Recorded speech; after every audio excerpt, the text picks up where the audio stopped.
What's up everyone, how are you all? Today we are back with another blazing Naruto story. What if Naruto surrounded by steamy Kunoichi? Damn it, I knew I shouldn't have left the forest today. Request to see the old man or not? A young spiky blonde-haired youth thought, running for his life wearing blood-stained rags and worn-out sandals, holding his arm in pain, running from a mob. This is of 5 years of age Naruto Uzumaki. Why many outside the village would wonder why this boy is being chased is the fact that on October 10th, the same day he was born, the most powerful of the tailed beasts, the Kyuubi no Kitsune, attacked the village. Many ninja and civilians died that night until the 4th Hokage Minato Namikaze sacrificed his life to save the village by sealing it inside him, something he was aware of since he was 3. The Sandaimon surrogate grandfather told the village about the Yondaime's sacrifice and his request for Naruto to be seen as a hero, only to have them try to kill him on a basis. In his attempt to remedy this, he started teaching him chakra control and sealing, as well as the basics of the shinobi way to defend himself, which worked half the time but not all the time, as he was often poisoned, burned, stabbed, bludgeoned, and various other experiences that even the most cruel and heartless beings feel pity for him. Running up a wall and jumping across buildings, he thought, at least I can stay out of the civilians' reach while that mutt and the other Anbu are on my ass, damn it. Why the hell does Kami keep fucking with me and just leave me the fuck alone? Kami's realm. When can we go already? Kami-sama, our child is in danger and we're sitting here forced to watch the village we gave our lives for to hurt our only child. A woman with long red and black hair said, staring down at the mirror-like liquid surface, wearing black shinobi sandals and Enbu-styled pants with a grey turtleneck with Enbu armor over it with sharp royal purple eyes. Well, excuse me and my sister for trying to find your bodies to get you both to the village and save our chosen. A woman with long white hair wearing a pristine white kimono said, with soft grey eyes, looking through the village in a smaller version of the large-scale pool in front of the couple. Besides, it's your fault for putting so much faith in the village in the first place. Another woman said, with a dark complexion, wearing a tattered red-gray kimono with glowing yellow eyes with a tanto at her hip. Don't mistake yourself, Shinigami-san, I never had faith in the village, let alone my own sensei and student. I had faith that our friends would have looked after her in our stead, only to learn for the past 5 years they've been blocked from doing such, including my teacher, knowing he'd abused the knowledge of the prophecy by lying to Tsunade, causing the only other person capable of raising her to leave. Believe me, when I get the chance I'll send them to you personally, including every ninja and civilian who's caused every scar, emotional and physical, to form. A platinum-silver spiky-haired woman said, wearing a pair of black Anbu-styled pants and sandals with a dark blue cheongsam that acted as an apron, with the back and the front coming over her legs, while her eyes were a cold sapphire color with 2 red dots above her eyebrows. I remember you saying that the last 400 dozen times you've said that, Minako, although I do hope you two don't break them all too much, as me and the others want our licks in for hurting our chosen. She said, getting a nod from the two, only to growl as they saw their son have hundreds of kunai stick out of his back as he fell into an alleyway. I found them behind the Hokage monument where the other cage are buried with their wives. Kami said, getting a nod as a door opened, only holding blinding light inside. Give em hell, the Shinigami said as the two ran through the door before it shut behind them when the two turned their attention to the pool. With Minako and Kushina. Well, that is almost as unpleasant as being stabbed by Kyuubi-chan 5 years ago. Kushina said, getting a nod as the two looked around, getting used to their bodies after 5 years of absence without blood or a pulse, when their stomachs roared. Come on, we can get food after we save our child. Minako said, running towards the village as the two vanished in a hurry. In the Leaf Village. Damn it, why the hell did they have to bury us all the way behind the Hokage monument and not in a regular cemetery? They could be torturing him as we speak. Kushina said with a growl before she cast an illusion on herself, making her have brown hair and blue eyes. I don't know, but all that matters is our child. Let's hurry, I sense their chakra just up ahead. Minako said, running across the roofs with hastened precision when they saw the mob beat on their semi-unconscious child, causing the two to unleash their killer intent as Kushina summoned her sword that had a U-shaped guard before she vanished and reappeared in front of Naruto with more than half of them dead. What the hell do you think you're doing? One of the remaining shinobi and civilians said, only to be silenced as the two women's killer intent. What are we doing? It should be as asking that question, seeing as the so-called honorable Leaf Village is attempting to kill a child. So do tell us why we shouldn't kill the rest of you and take him away from you? Kushina demanded as Naruto stared wide-eyed at the two women defending him. Who are they? Why are they defending me? He thought as he continued to watch the interaction of the civilians and shinobi when the two vanished for all but a moment until the rest were ultimately slaughtered. Reappearing in front of the fallen boy, the woman with snow-white hair kneeled down as her hands began to hold a soft green glow as she tended to him, saying, "Hold still, you've suffered quite the beating." That's nothing new, lady," he said as he was helped to his feet as he stared at the women in front of him. "Are you okay?" the other said when she regained her red and black hair after she dispelled her illusion, getting a nod. "Yeah, I'm a quick healer, always have and need to in order to live here." "Why did you help me anyway?" he asked as the two looked at each other before they kneeled in front of him. "We're your parents, sweetie, it's our job to look out for you," the redhead said, making Naruto stare at them before walking past them without looking back. Where are you going?" Minako asked, curious only for their child to give them a blank stare which made them flinch from the lack of emotion in them. "You aren't the first couple to pretend to be my parents. I admit you get points for originality as a lesbian couple. Nobody's pulled that one before, but if you think I'm going to just believe that for the fourth time and get beaten even worse, you're more idiotic than I was the first 3 times. I appreciate you healing me, but I'm not going to get hurt again, thank you," he said, walking away and almost reached the corner. "We know your real gender and your real name," Kushina said as those words brought him to a halt before he was enveloped in smoke, showing a young girl with a pale complexion that had a strong resemblance to Kushina, with long red and black hair with platinum silver bangs framing her face while coming over her left eye slightly as it retained some form of spikiness to it like Minako.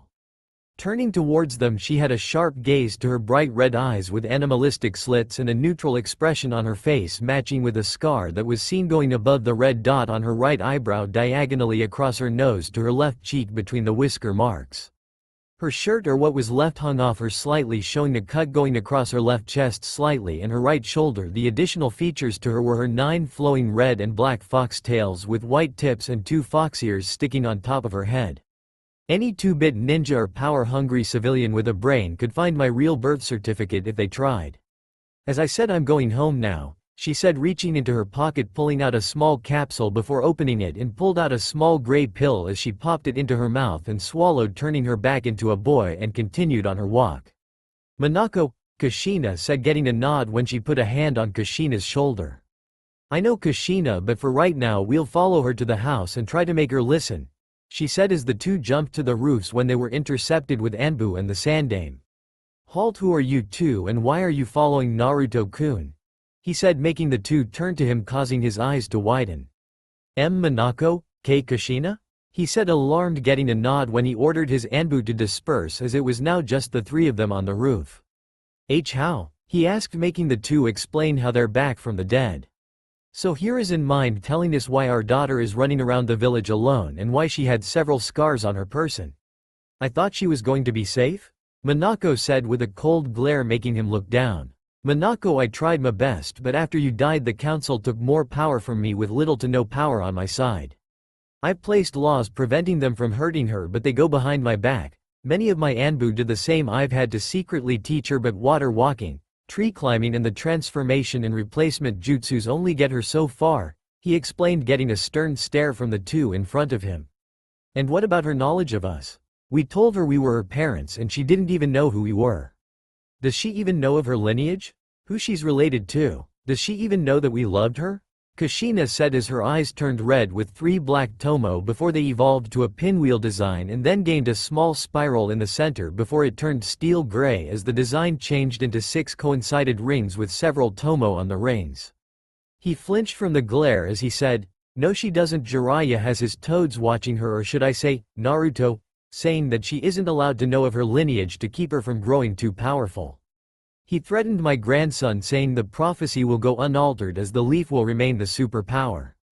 I figured as much, despite me renouncing his status as her godfather, just as I've done for Kakashi as her god brother." "Where does she live then?" Minako asked as he sighed. "Follow me and you'll see. We'll sit her down and explain things," he said, getting a nod as he led them to the red light district of the village.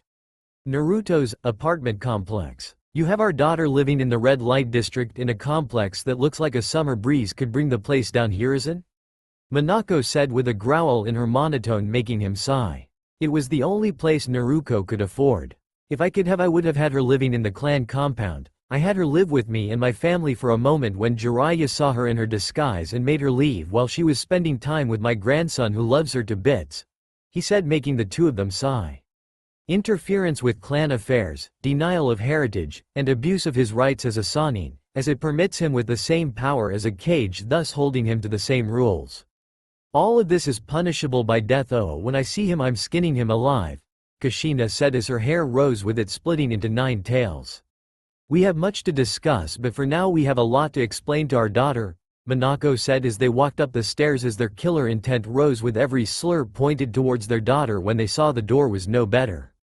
Knocking on the door they heard on the other end, "Who's there?" "Kamiko-chan, it's me," Hiruzen answered as silence was his only answer. "What's the one thing you always tell me about being a leaf ninja?" she asked, making him smirk. "My sensei once said that we don't appear to have teamwork as we all strive for our own dreams since they're independent from the leader, and that is a problem we face." He started, causing the two women to stare at Hiruzen. "But," they heard on the other end. "But what does teamwork really mean? Is it just about rescuing and protecting each other? In all honesty, that sounds like children playing around with one another. My sensei once told me that everyone should do what they can with their lives on the line and then say to the next guy." He paused. "I did everything I could, now it's your turn. If you don't finish it I'll come back and kick your ass," she said, making him nod. "Isn't that how teamwork originated in the shinobi way during the First War?" he said when he heard the door unlock and opened, revealing Naruto wearing an oversized t-shirt with a pair of boxer shorts. "Hi Gigi, how are you?" Naruto said, looking up as she moved her bang out of her face, showing the scar completely before she saw the two women behind him, causing any light in her eyes to fade. "Mind if we come in, Kamiko-chan? We have much to discuss that you should have known for some time now," he stated, getting a reluctant nod, not wanting to be difficult with the man who practically raised her. As the three walked in, Minako and Kushina could barely contain their disgust with the state of her home. Her couch was barely holding together with some springs poking out here and there, as was the chairs on either side of it. The walls had some odd molds spread around the house, mainly at the door and corners of the wall. The table was barely holding up, as if a single object was put on it would cause it to break, while the cupboards didn't have doors and showed there was only a few plates and glasses that weren't destroyed. The smell alone made them think the place was next door to a garbage dump. Sitting across from them on the couch, Hiruzen activated the privacy and security seals his Anbu placed around the home as Hiruzen said, "So Kamiko, these two told me they helped you with a mob that was chasing you earlier?"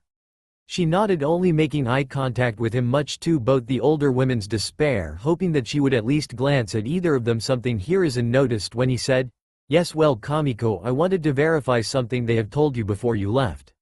Please Gigi, you told me my parents died the night I was born, sealing the Kyuubi into me, which is obvious as the tails and ears show I have now become due to a serious attack on my person as of 2 years ago," she said, making him nod, although Minako and Kushina couldn't help but frown from the emotionless yet professional tone she held in her voice. "Yes, that is true Kamiko, but these truly are your parents. Apparently Kami and the Shinigami have had enough of seeing you suffer and wanted to fix the damage the village has caused you, and by extension myself," he said, causing her to raise an eyebrow slightly. "What have you done Gigi? You've practically raised me along with Ayame-ne-chan and Tuchio Gigi," she asked, making him bow his head. "As a Kage I'm responsible for everyone in this village's walls. The shinobi and the civilians, and after Minako died allowed the civilian council and the elder council take more power from me, my own student at that. I was once the professor, a man feared on the battlefield and a force to be reckoned with. Yet here I am being reduced to a figurehead in my own village as my own student threatens my own family just for the sake of a prophecy," he said, making her tilt her head.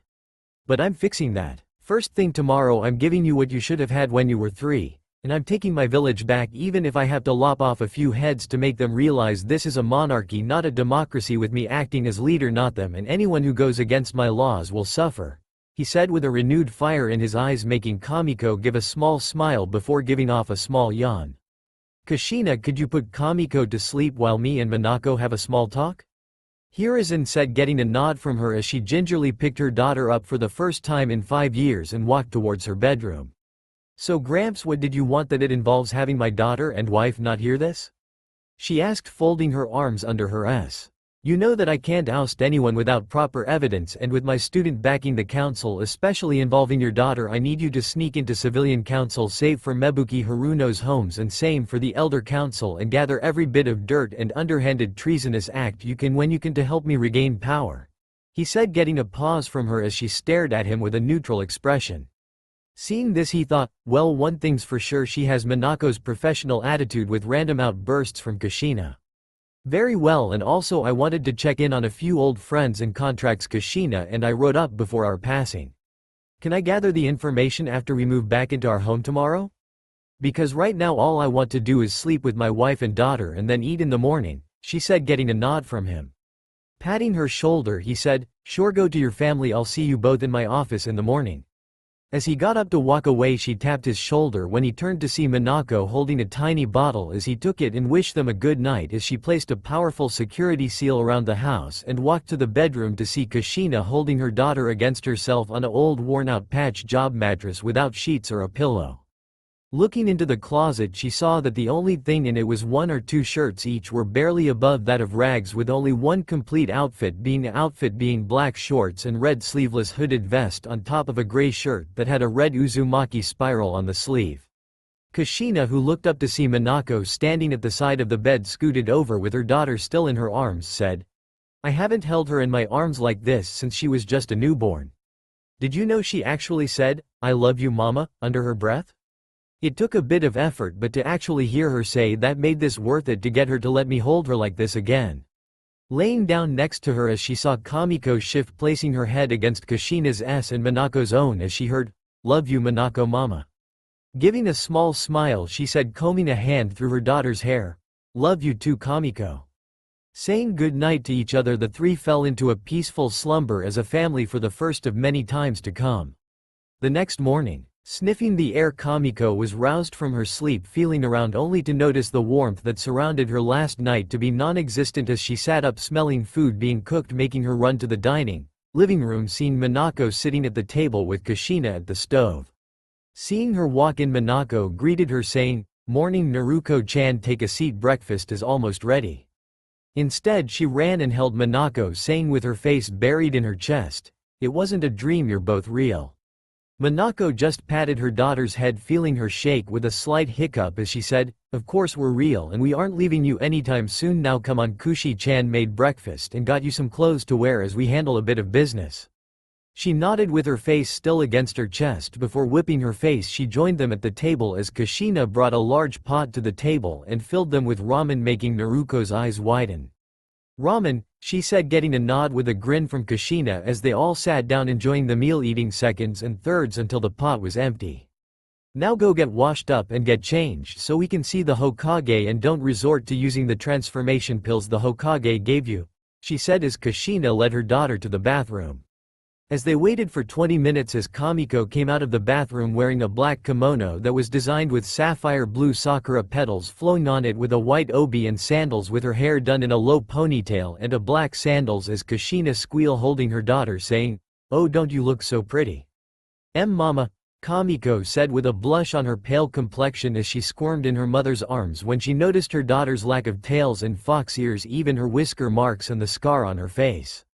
What happened to your fox ears, whiskers and tails, sweetie? You looked so adorable with them, Kushina asked as Kamiko pulled out a thick crimson-red scroll with a fox head on it. After I absorbed Tsunade-chan, she left these for me to learn and master. One is the fox's abilities to make illusions become a reality if they're powerful enough, so I hid them under an illusion not even the Sharingan or Byakugan can see through, she explained, getting a nod from her as they walked out of the complex. Hokage's office. The walk through the village without her transformation pills was a unique experience for Kamiko, as while she walked between her parents she was given compliments calling her cute, adorable and many other compliments as opposed to the usual harsh whispers. For Minako and Kushina, the two had to restrain themselves from killing more of the villagers, knowing that if the village knew that Naruto was Kamiko they wouldn't hesitate in trying to hurt her as usual. As they ignored the receptionist, the three walked up the stairs to Hirazen's office as he looked up from his ultimate adversary paperwork saying, ah, Minako, Kushina and Kamiko-chan, you look adorable and you decided to hide your features, huh? She nodded saying, it's nice to see you, Gigi, still dealing with paperwork? He sighed, giving a nod when she said, Why don't you just use shadow clones? Staring at her, the Hiruzen asked, how do you know about those, Kamiko? When you were first teaching me, you had me practice the regular Bunshin, as I only gave off some pale sickly clones. You were talking the shadow clones, but I was kicked out of your house before you could teach me, remember? The user gets the experience the clone has after it dispels, making it good for espionage, training and menial house chores. She explained, making him smack his forehead before he stared at Minako, who was doing her best to maintain her neutral expression. Shaking her head, Kushina said, you wanted to see us, Gigi? Coming from his mental tirade, he said, oh yes, right. I had to do a bit of looking around to find your clan belongings, mainly the keys to the compound, and the scrolls that you two left her should you two have passed. Would the three of you like to find out her affinities now or later?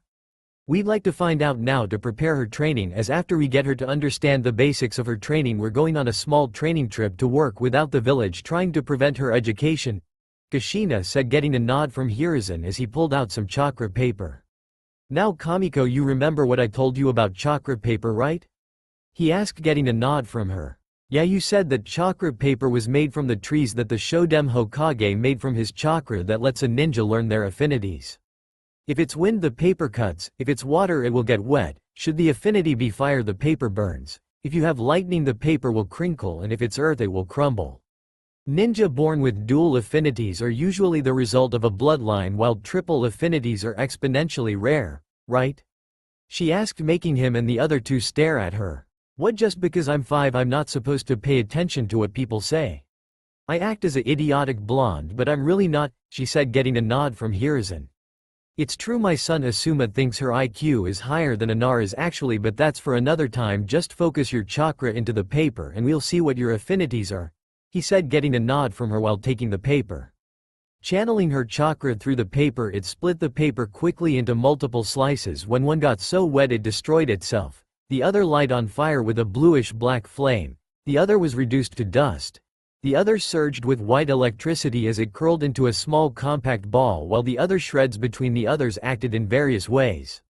Yes, my Masumi got my bloodlines, and her affinities are even more powerful than our own, ha ha ha.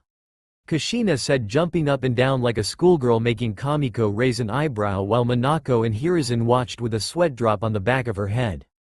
Bloodlines? What clans do I come from? She asked, making Kushina smile as Hiruzen coughed, getting their attention. You, Kamiko, are the daughter of Minako Namikaze Senju, the granddaughter of Tobarama Senju.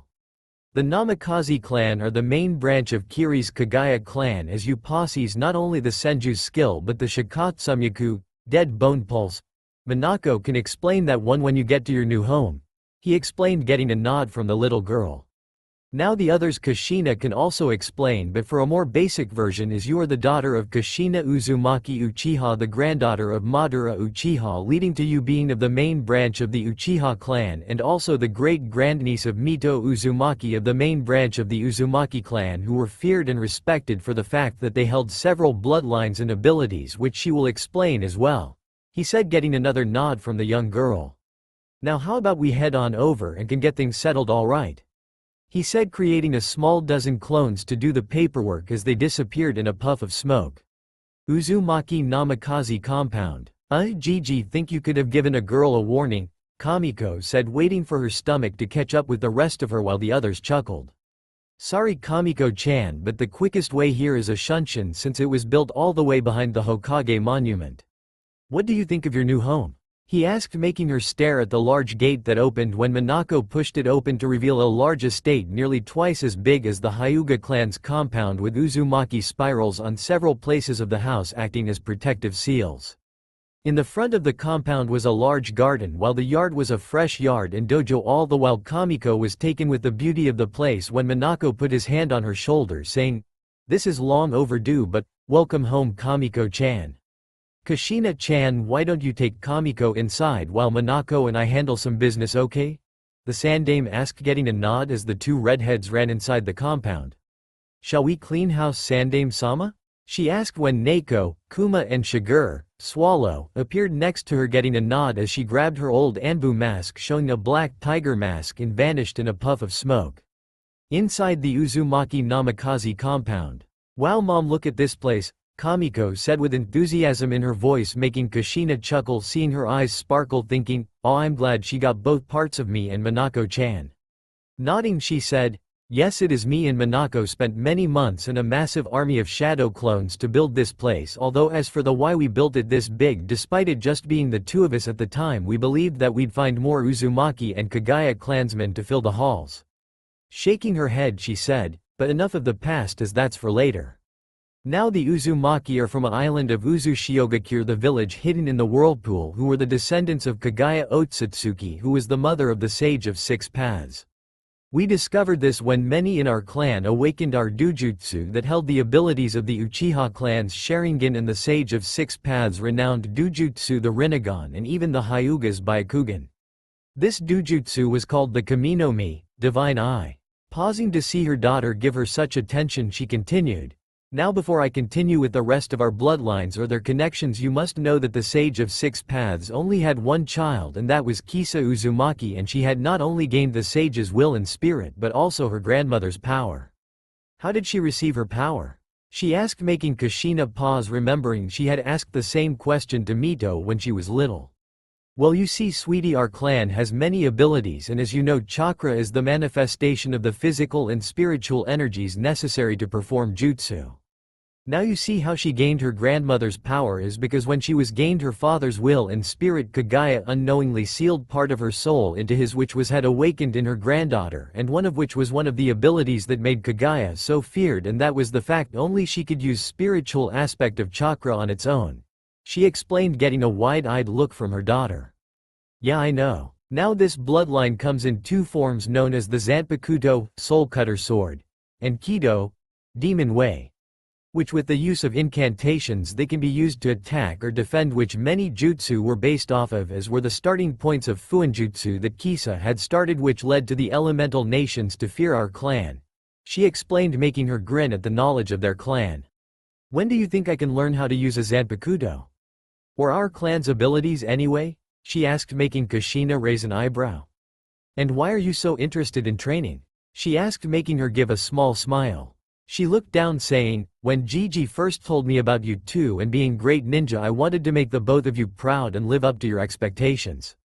He'd say that the two of you were powerful and even S-rank ninja were afraid of you two, while making armies shake at the sight of you two." Smiling down at her daughter, she hugged her, saying, "Well, first we're going to work on the basics and handle some business here.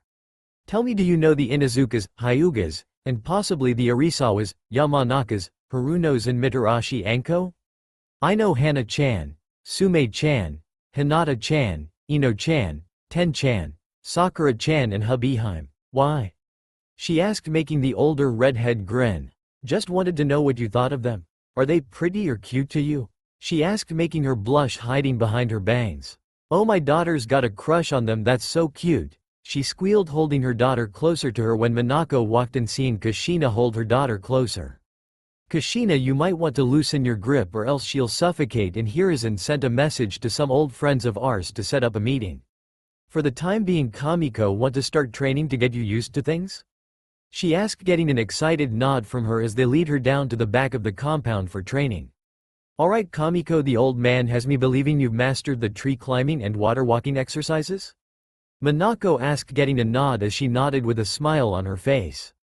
"Excellent, then I want you to perform the same jutsu the Hokage performed before we left his office this morning. This is crucial for training in your control and working on your affinities," she said, getting a nod as the young girl put her fingers in the cross seal. "Kage Bunshin no Jutsu, Shadow Clone Jutsu," she said, causing the entire space to be engulfed in smoke, making the two cough, waiting for it to dispel. "Is this enough for the training?" they heard her ask when they opened their eyes only to widen to unnatural proportions, seeing the vast amount of clones she had created to the point that they filled the entire compound. "Kushina, how large are Kamiko's reserves?" Minako asked as Kushina activated her dujutsu only for her to shut them off near instantly. "Her reserves are large, and I mean larger than when I was Q-chan's Jinchuriki, and huge beyond Uzumaki standards. I mean, Q-chan had massive reserves, so add that to her being born from a Jinchuriki on top of being the new Jinchuriki." Kushina started allowing Minako to think this through. "And we have someone who can throw S-rank jutsu around without difficulty or fear," She finished, getting a nod while the large mob stared at the two. What now, Minako-ka-chan? The real Kamiko asked as they stared at her before snapping their fingers and creating their own fair amount of clones. We want all your clones to gather together and have them split into a couple hundred a group. Since there is 1200, we'll have 1000 of the group to split up and practice elemental affinity training, Kushina said, getting a nod as Minako watched them obey without question and went off into the forest with Kushina's clones. Now the rest of you will go with our clones to practice more chakra control exercises, she instructed, getting a nod from them as they followed while Kamiko watched. So what are we going to do? Kamiko asked as they led her to a seat under the shade. For the moment nothing, since you have made so many clones. When they dispel, you're going to suffer the effects of so many memories and experiences flooding your head at once. Although we can work on your dujutsu if you wish, Kushina said, causing Minako to go to a corner and draw figure eights with a bone coming out of her finger. It's okay, Minako-ka-chan, when I am better you can teach me the shikatsumyaku and whatever else you want to teach me. Besides, I really want to be as strong a kunoichi as you and Kushina-ka-chan, Kamiko said, making her turn to her daughter before hugging her. And Kushina and I will do everything we can to do that. Just you watch, you're going to be the strongest kunoichi in the elemental nation, she said, holding her daughter, which Kushina was happy to see. Alright Kamiko, do you know how most dujutsu are awakened? Kushina asked, getting a nod. Yeah, it's in life or death situations, right? I think Gigi told me something like that some time ago, but I can't remember when it was. Why does it have to do with charging chakra to the eyes? She asked, getting a nod from the two. That's right, my guess is that during one of the attacks you awakened your dujutsu. Can you do it? She asked, getting a nod as their daughter closed her eyes before opening them, as they were the same metallic purple as Kushina's with several tomo on the rings that spun slowly. Oh, she got it on the first try too, I'm so proud, ha. Beat that. Makoto and Fugaku Teme, my daughter awakened her dujutsu 3 years earlier than Itachi-chan. Kushina said, pumping her fist in the air, making Minako's eyebrow twitch. Ahem, Kushina, your feud and rivalry with Makoto aside, can we think of a training regimen for her? Minako asked, causing Kushina to scratch her head in embarrassment. Right, anyways, Kushina said before they stopped hearing a thud, seeing their daughter lying on her side when their clones they sent to oversee their daughter's clones arrived. Sorry about that, her clones mastered the exercises quicker than we imagined. She's finished the elemental affinity training and is halfway finished with most of the sub-elements, you know, Kushina's clone said, getting a nod. Her clones actually finished the chakra control exercises we taught her them some time ago and decided to mix and match them to increase the difficulty, and finished those as well, Minako's clone said, making them raise an eyebrow. Mix and match? What do you mean? She asked, making them dispel themselves, causing the two to groan from the influx of memories. Well, that makes things easier, huh? Kushina said, getting a nod as she picked up her daughter and took her to their bedroom. Main bedroom. To think she mastered the main affinity training exercises and most of the sub-elements as well, and is on her way to finish the rest. And she mastered chakra control exercises that even most Anbu and Kage have difficulty with. She really is something else, Kushina said, staring down at their daughter sleeping in their bed. Of course she is our child after all. It would be obvious that she got more than just our looks, don't you think? Minako said, getting a nod from Kushina as she leaned down to kiss their daughter's cheek. The two continued to watch their daughter when a burst of light blinded them as 4 swords of various lengths were scattered around the room. Wow, our daughter has 4 Zanpakuto spirits with her. She really is going to be powerful, Kushina said as she examined them, feeling the power behind them. What should we have her work on first during the month we're in Konoha? Kenjutsu, ninjutsu, taijutsu or fuinjutsu? Minako asked with a hint of excitement on her voice as she wanted to teach her child like she always dreamed. I was thinking of starting off easy and have her clones work on the last sub-element training exercises and the basics of fuinjutsu. For Kamiko herself, we can start the basics of our taijutsu and kenjutsu and work on ninjutsu after we leave to not raise suspicion, Kushina said, getting a nod from her when they heard a groan, making them turn to see their daughter opening her eyes. What hit me? Kamiko said, getting a chuckle from Kushina as she helped her daughter sit up while giving her a pill and a cup of water. That's the force of 1200 shadow clones and several months worth of training crammed into your skull at once. Don't worry, it will get easier on you when you train with them more, but congratulations sweetie, you unlocked your Zanpakuto and you have 4, she said, showing them to her, making her smile. You mean Hirinmaru-chan, Soda no Shirayuki-chan, Kyoka Suigetsu-chan and Zanjetsu-chan, she said, making Kushina stare at their daughter. You mean you know their names already? She asked, getting a nod as she explained to them about their interaction with her. So they just accepted you as you've endured more difficulty than anyone they've been wielded by? Kushina surmised, getting a nod from their daughter, making Kushina chuckle. Well then I guess we're going to have to work on your Zanjutsu and Kenjutsu, since I was expecting you to awaken them and learn their names while we were out of the village, but for now just relax because next week we're having a meeting with a few friends come over to discuss the contracts and I want you to know their daughters, she said, getting a nod from her daughter while blushing.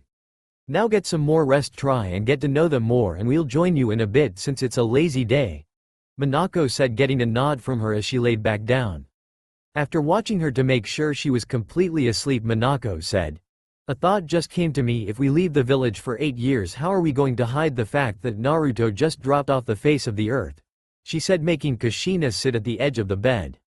While I was working on a mixed variation of the blood clone and the shadow clone, so the user regains the clone's memories when they dispel, and they last as long as it holds chakra, which with a seal will let the clone copy her network while under her disguise as Naruto, she said, getting an understanding nod from Minako. That makes sense. How long will it take to finish it? She asked as Kushina thought it over. It was some time since she started working on that jutsu and the time to pull it off was undefined. It may take the rest of the month, and if I have my clones work on the jutsu it should be finished by then, since it would take just enough blood infused with her chakra to sustain the jutsu until we get back, she said, getting a nod as the two climbed into the bed with their daughter like last time, falling asleep. A week later, Kamiko, stop fidgeting, they'll love you, don't worry, Kushina said, getting a groan from their daughter as Kushina wore a violet kimono with a black obi with black whirlpool designs across the dress. I can't help it, this is the second time I've ever worn a kimono and I'm not used to it, Kamiko said, wearing a royal blue kimono with red flowers on it and a gray obi tied around her waist. Don't worry, everything will be fine. Our friends are coming over to discuss the final contingency plan and to hammer out the marriage arrangements between you and them while you and the girls get to know each other. Just be yourself and everything will be fine, Minako said, wearing a black kimono with a black obi and white lines drawn across it. Walking up the pass to the Uzumaki Namikaze compound, they saw Anko Mitarashi, a 15-year-old Tokubetsu Chunin of Konoha, wearing a pair of casual clothes consisting of a pair of jeans and a red shirt. Next to her was one of her few friends, Hana Inuzuka, the heiress of the Inuzuka clan, wearing a beige kimono with red fang marks with a white obi around her waist, with her hair done in a low ponytail framing her lean face, with her 3 ninkin walking beside her. With her was her mother Sume, wearing the same style as her except the kimono was white with great claw marks, with her partner Kuromaru walking next to her. Talking with the Inuzuka matriarch was Hiyashi Hyuga and his wife Hinako and their daughter Hinata, who was Kamiko's age, all wearing the standard Hyuga kimono wear, being gray with a white obi. Next to them was the Yamanaka head and his daughter Ino Yamanaka, wearing a purple kimono with a blue obi around her waist. And here I thought the old man was just hitting the pipe too hard, but I'll be damned, you two are actually back, Sume said, hugging her longtime friends, as did Hiyashi, Hinako and Inoichi. It's great to see the both of you too, but we also called for Kenji. Where is that lazy so-and-so? Kushina said, getting a chuckle from the two while their daughters and Anko stared at Kamiko. Sorry we're late, got a little sidetracked. They heard, turning to see a man standing slightly above 6'2" with a scar going under both his eyes and a wispy beard, wearing a pair of worn jeans and shirt, with his daughter Tenten sitting on his shoulder with her hair done in 2 buns, wearing a white kimono and a yellow kimono with a red obi. Well shit, Minako and Kushina, you two are alive and haven't aged a day, he said, rubbing the back of his head, making the two roll their eyes. It's great to see you too, Kenji. Still, the muscle man has always come inside. We have a bit to discuss. And Kamiko, why don't you show the others around the compound and get to know them a bit, Kushina said, getting a nod from her daughter as she led the others around the compound. With the adults. So Minako, Kushina, how are you two alive? I mean, I'm no seal expert like you two, but didn't you two die sealing the Kyuubi into your daughter? Sume asked, with the others curious, getting a nod from the two. We were, and we've been watching the village with Kami and the Shinigami for the past 5 years or more, so our daughter, and we've been forced to watch our daughter suffer while being forced to hide her identity as a boy out of fear, Minako said, folding her hands together while putting them under her chin. We never had much faith in a large percent of the populace to uphold our dying wish, Jiraiya and Kakashi being included. But we would have thought Tsunade, or any of you would have taken her in and raised her, especially with the contracts in place between us," Kushina said with a glare, making the group in front of them to put their heads down. "Minako, Kushina, you gotta understand, we all love that girl. Ever since the two of you died, we've done our damnedest to take her in and give her a warm bed and food with a roof over her head, but with her being a civilian at the moment, they had final say on who could and couldn't be adopted, and with the elders and your old sensei backing them up, we could only do so much," Hiyashi said, shaking his head. "What do you mean?" Minako said, narrowing her eyes. "The civilian council and elders or by some other way would find out about us trying to adopt her, or more so Naruto, and he'd find out threatening us. We told him he's overstepping his boundaries as a shinobi and as a sannin, but he would just laugh in our face, saying as her godfather he has every right," Tsume said with a growl in her voice.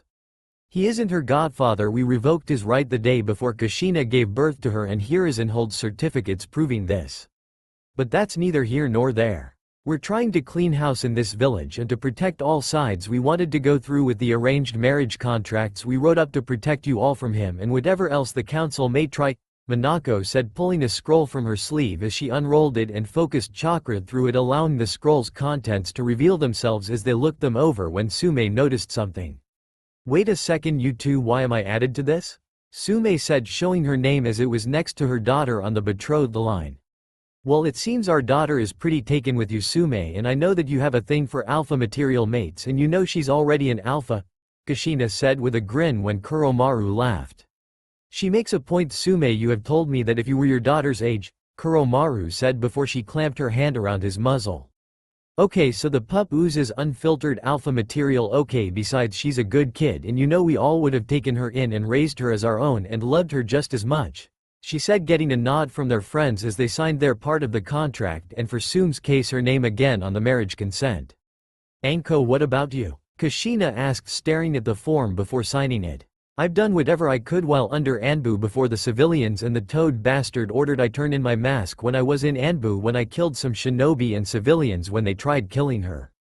I'd even henge into a kid just so she'd have a friend before the pervert found out and demanded I stay away from her. She's a sweet kid," she said, signing it as they all pushed them to Minako. "Where's Mebuki and their daughter?" "We were expecting her as well," Minako asked, getting a sigh.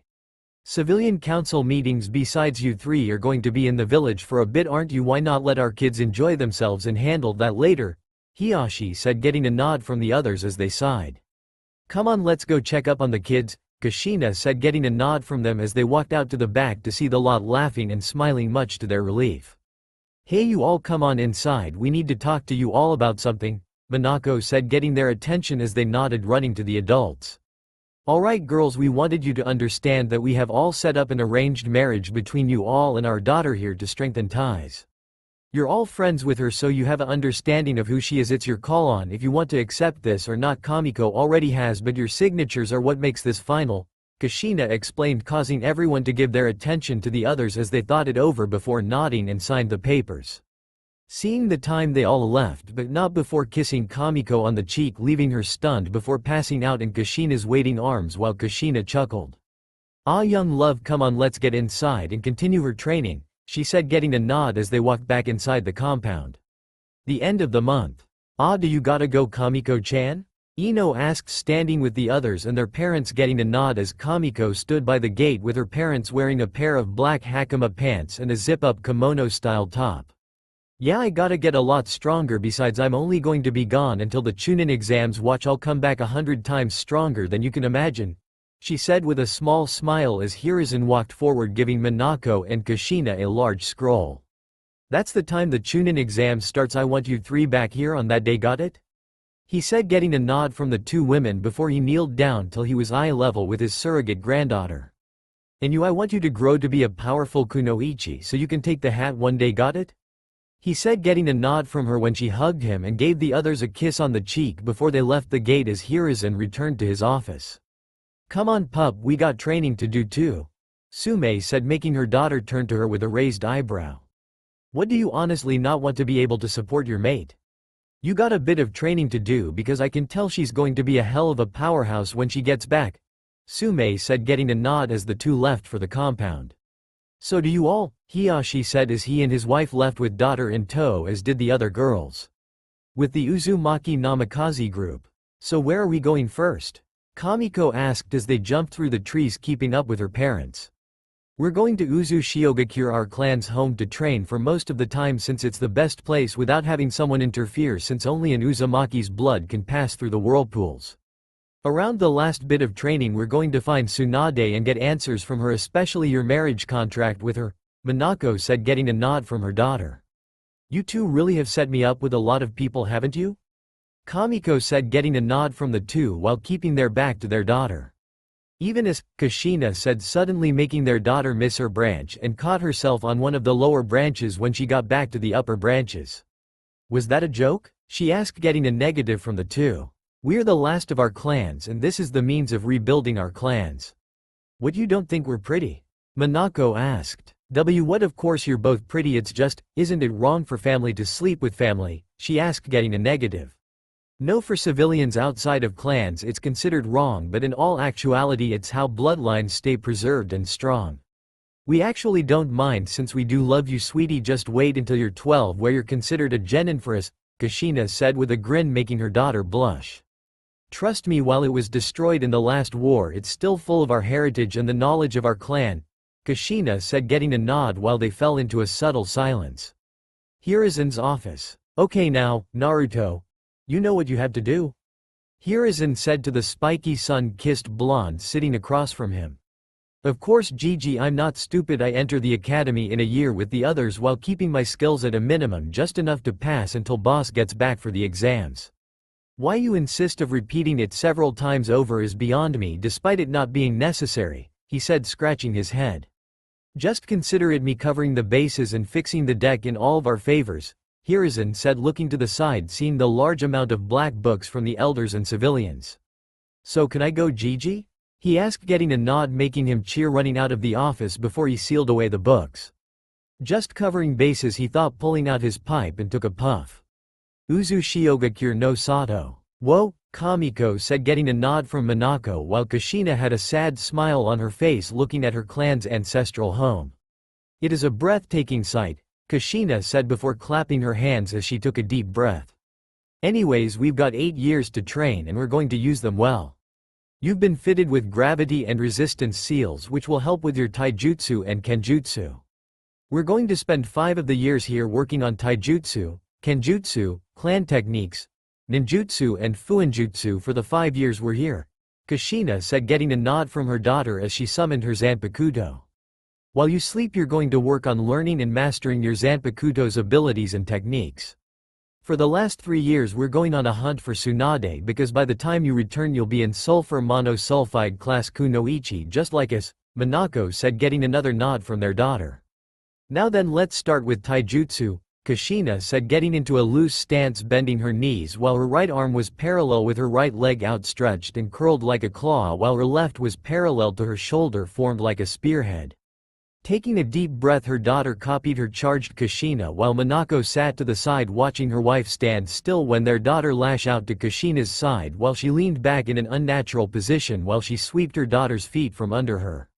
Jumping, Kamiko spun, delivering a spin kick to the side of Kushina's head only for her to catch it and tossed her daughter away as Minako. She has a good grip on the style, she just has to adjust to the seals and she'll be a master with the style by the time we return. Minako gave a wince when she saw her daughter get kicked full force in the chest, launching her across the ground, making the two run to her as Kushina said, "Are you alright? I didn't mean to hit you that hard." Giving a groan, Kamiko said, I have been hit worse than that on purpose." Helping her sit up, Minako said, "Well, all the same, why don't you rest a bit and we can continue later?"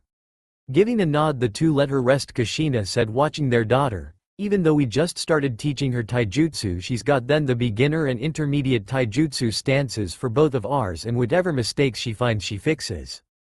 Hiruzen did say after teaching her what he did that she was a quick study, so it's no surprise that she would, Minako said, getting a nod.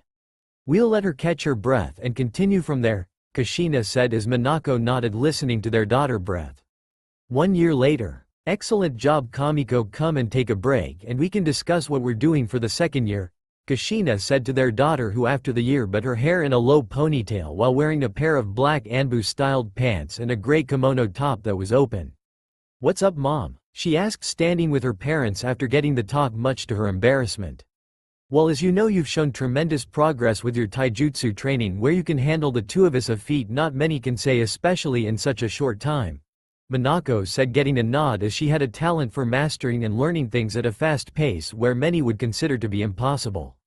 "So now that your taijutsu is up to snuff, we'll transfer focus to ninjutsu and fuinjutsu. We packed the entire compound's collection of scrolls so we can teach you, and as you know, you have mastered the affinities of the main 5 elements," Kushina said, getting a nod from her daughter.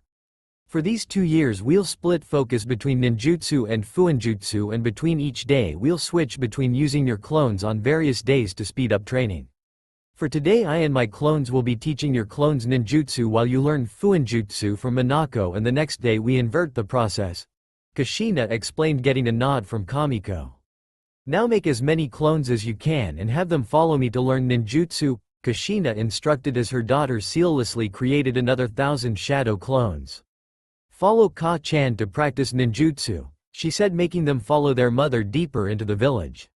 "Now Kamiko, as you know, fuinjutsu is a dangerous, delicate and difficult art to learn, and even more difficult to master even for me and your mother. I didn't become a seal mistress until I was a Chunin, and I started learning in the academy, but I was good enough to learn the jutsu that made me feared through the elemental nations," Minako said, holding her daughter's attention. "So tell me, what do you understand about fuinjutsu so far, and what level are you?" she asked as Kamiko thought it over. "Gigi would give me fuinjutsu scrolls to learn from, and I have a basic knowledge of it, but I would suppose I'm a level 2 beginner, as I know how to form explosive seals and storage scrolls," she said with a shrug. "Well, it's good to see that you have the basics of fuinjutsu down, but there are far more to understand about fuinjutsu that you have yet to scratch," Minako stated, getting a nod her daughter while unsealed a table and a fuinjutsu set. "We'll practice various seals from beginner to intermediate every day every year from this point on, until the seals and the effects of said seals are ingrained into your mind. I want you to understand the seal matrix. Who knows, if you get this well enough, I'll give you my Hyotonuzumaki formula to create your own," Minako said with a grin, making her daughter's eyes widen. "The Hyotonuzumaki? But I thought it was a space-time ninjutsu. That's what it's categorized, especially since you and Toburama Gigi are the only ones to understand it," she said, getting a chuckle from her. "It's a clan technique, of course, nobody else understands the technique. Also, yes, it is considered a space-time ninjutsu because I use my kunai that have my seals engraved on the handle, or I use my chakra to paint the seal onto a person to teleport myself to them," Minako explained, making her daughter raise an eyebrow. "Teleport? You mean it kinda acts like a beacon and folds space and time together until you and the marker are overlapped?" Kamiko said, making her mother just stare at her. "You Mom?" she said, making Minako shake her head. "Why, yeah, that's the more complex way to say it. Hee, I forgot you're smarter than a normal 6-year-old even by Nara standards," she said, putting her hand on Kamiko's head, rubbing it affectionately. Giving off a soft purr, Minako thought, she really is adorable when she shows emotion like this. "Alright Kamiko, let's get focused and get started," she said, getting a nod from her daughter as they brought their focus back onto fuinjutsu. With Kushina and the clones. "Alright, I want 100 of each of you to practice one of the main affinities with one of my clones," Kushina said, getting a nod as the 500 went with the 5 clones in a separate section of the island. "What about us?" one of Kamiko's remaining 500 clones asked, making her think it over.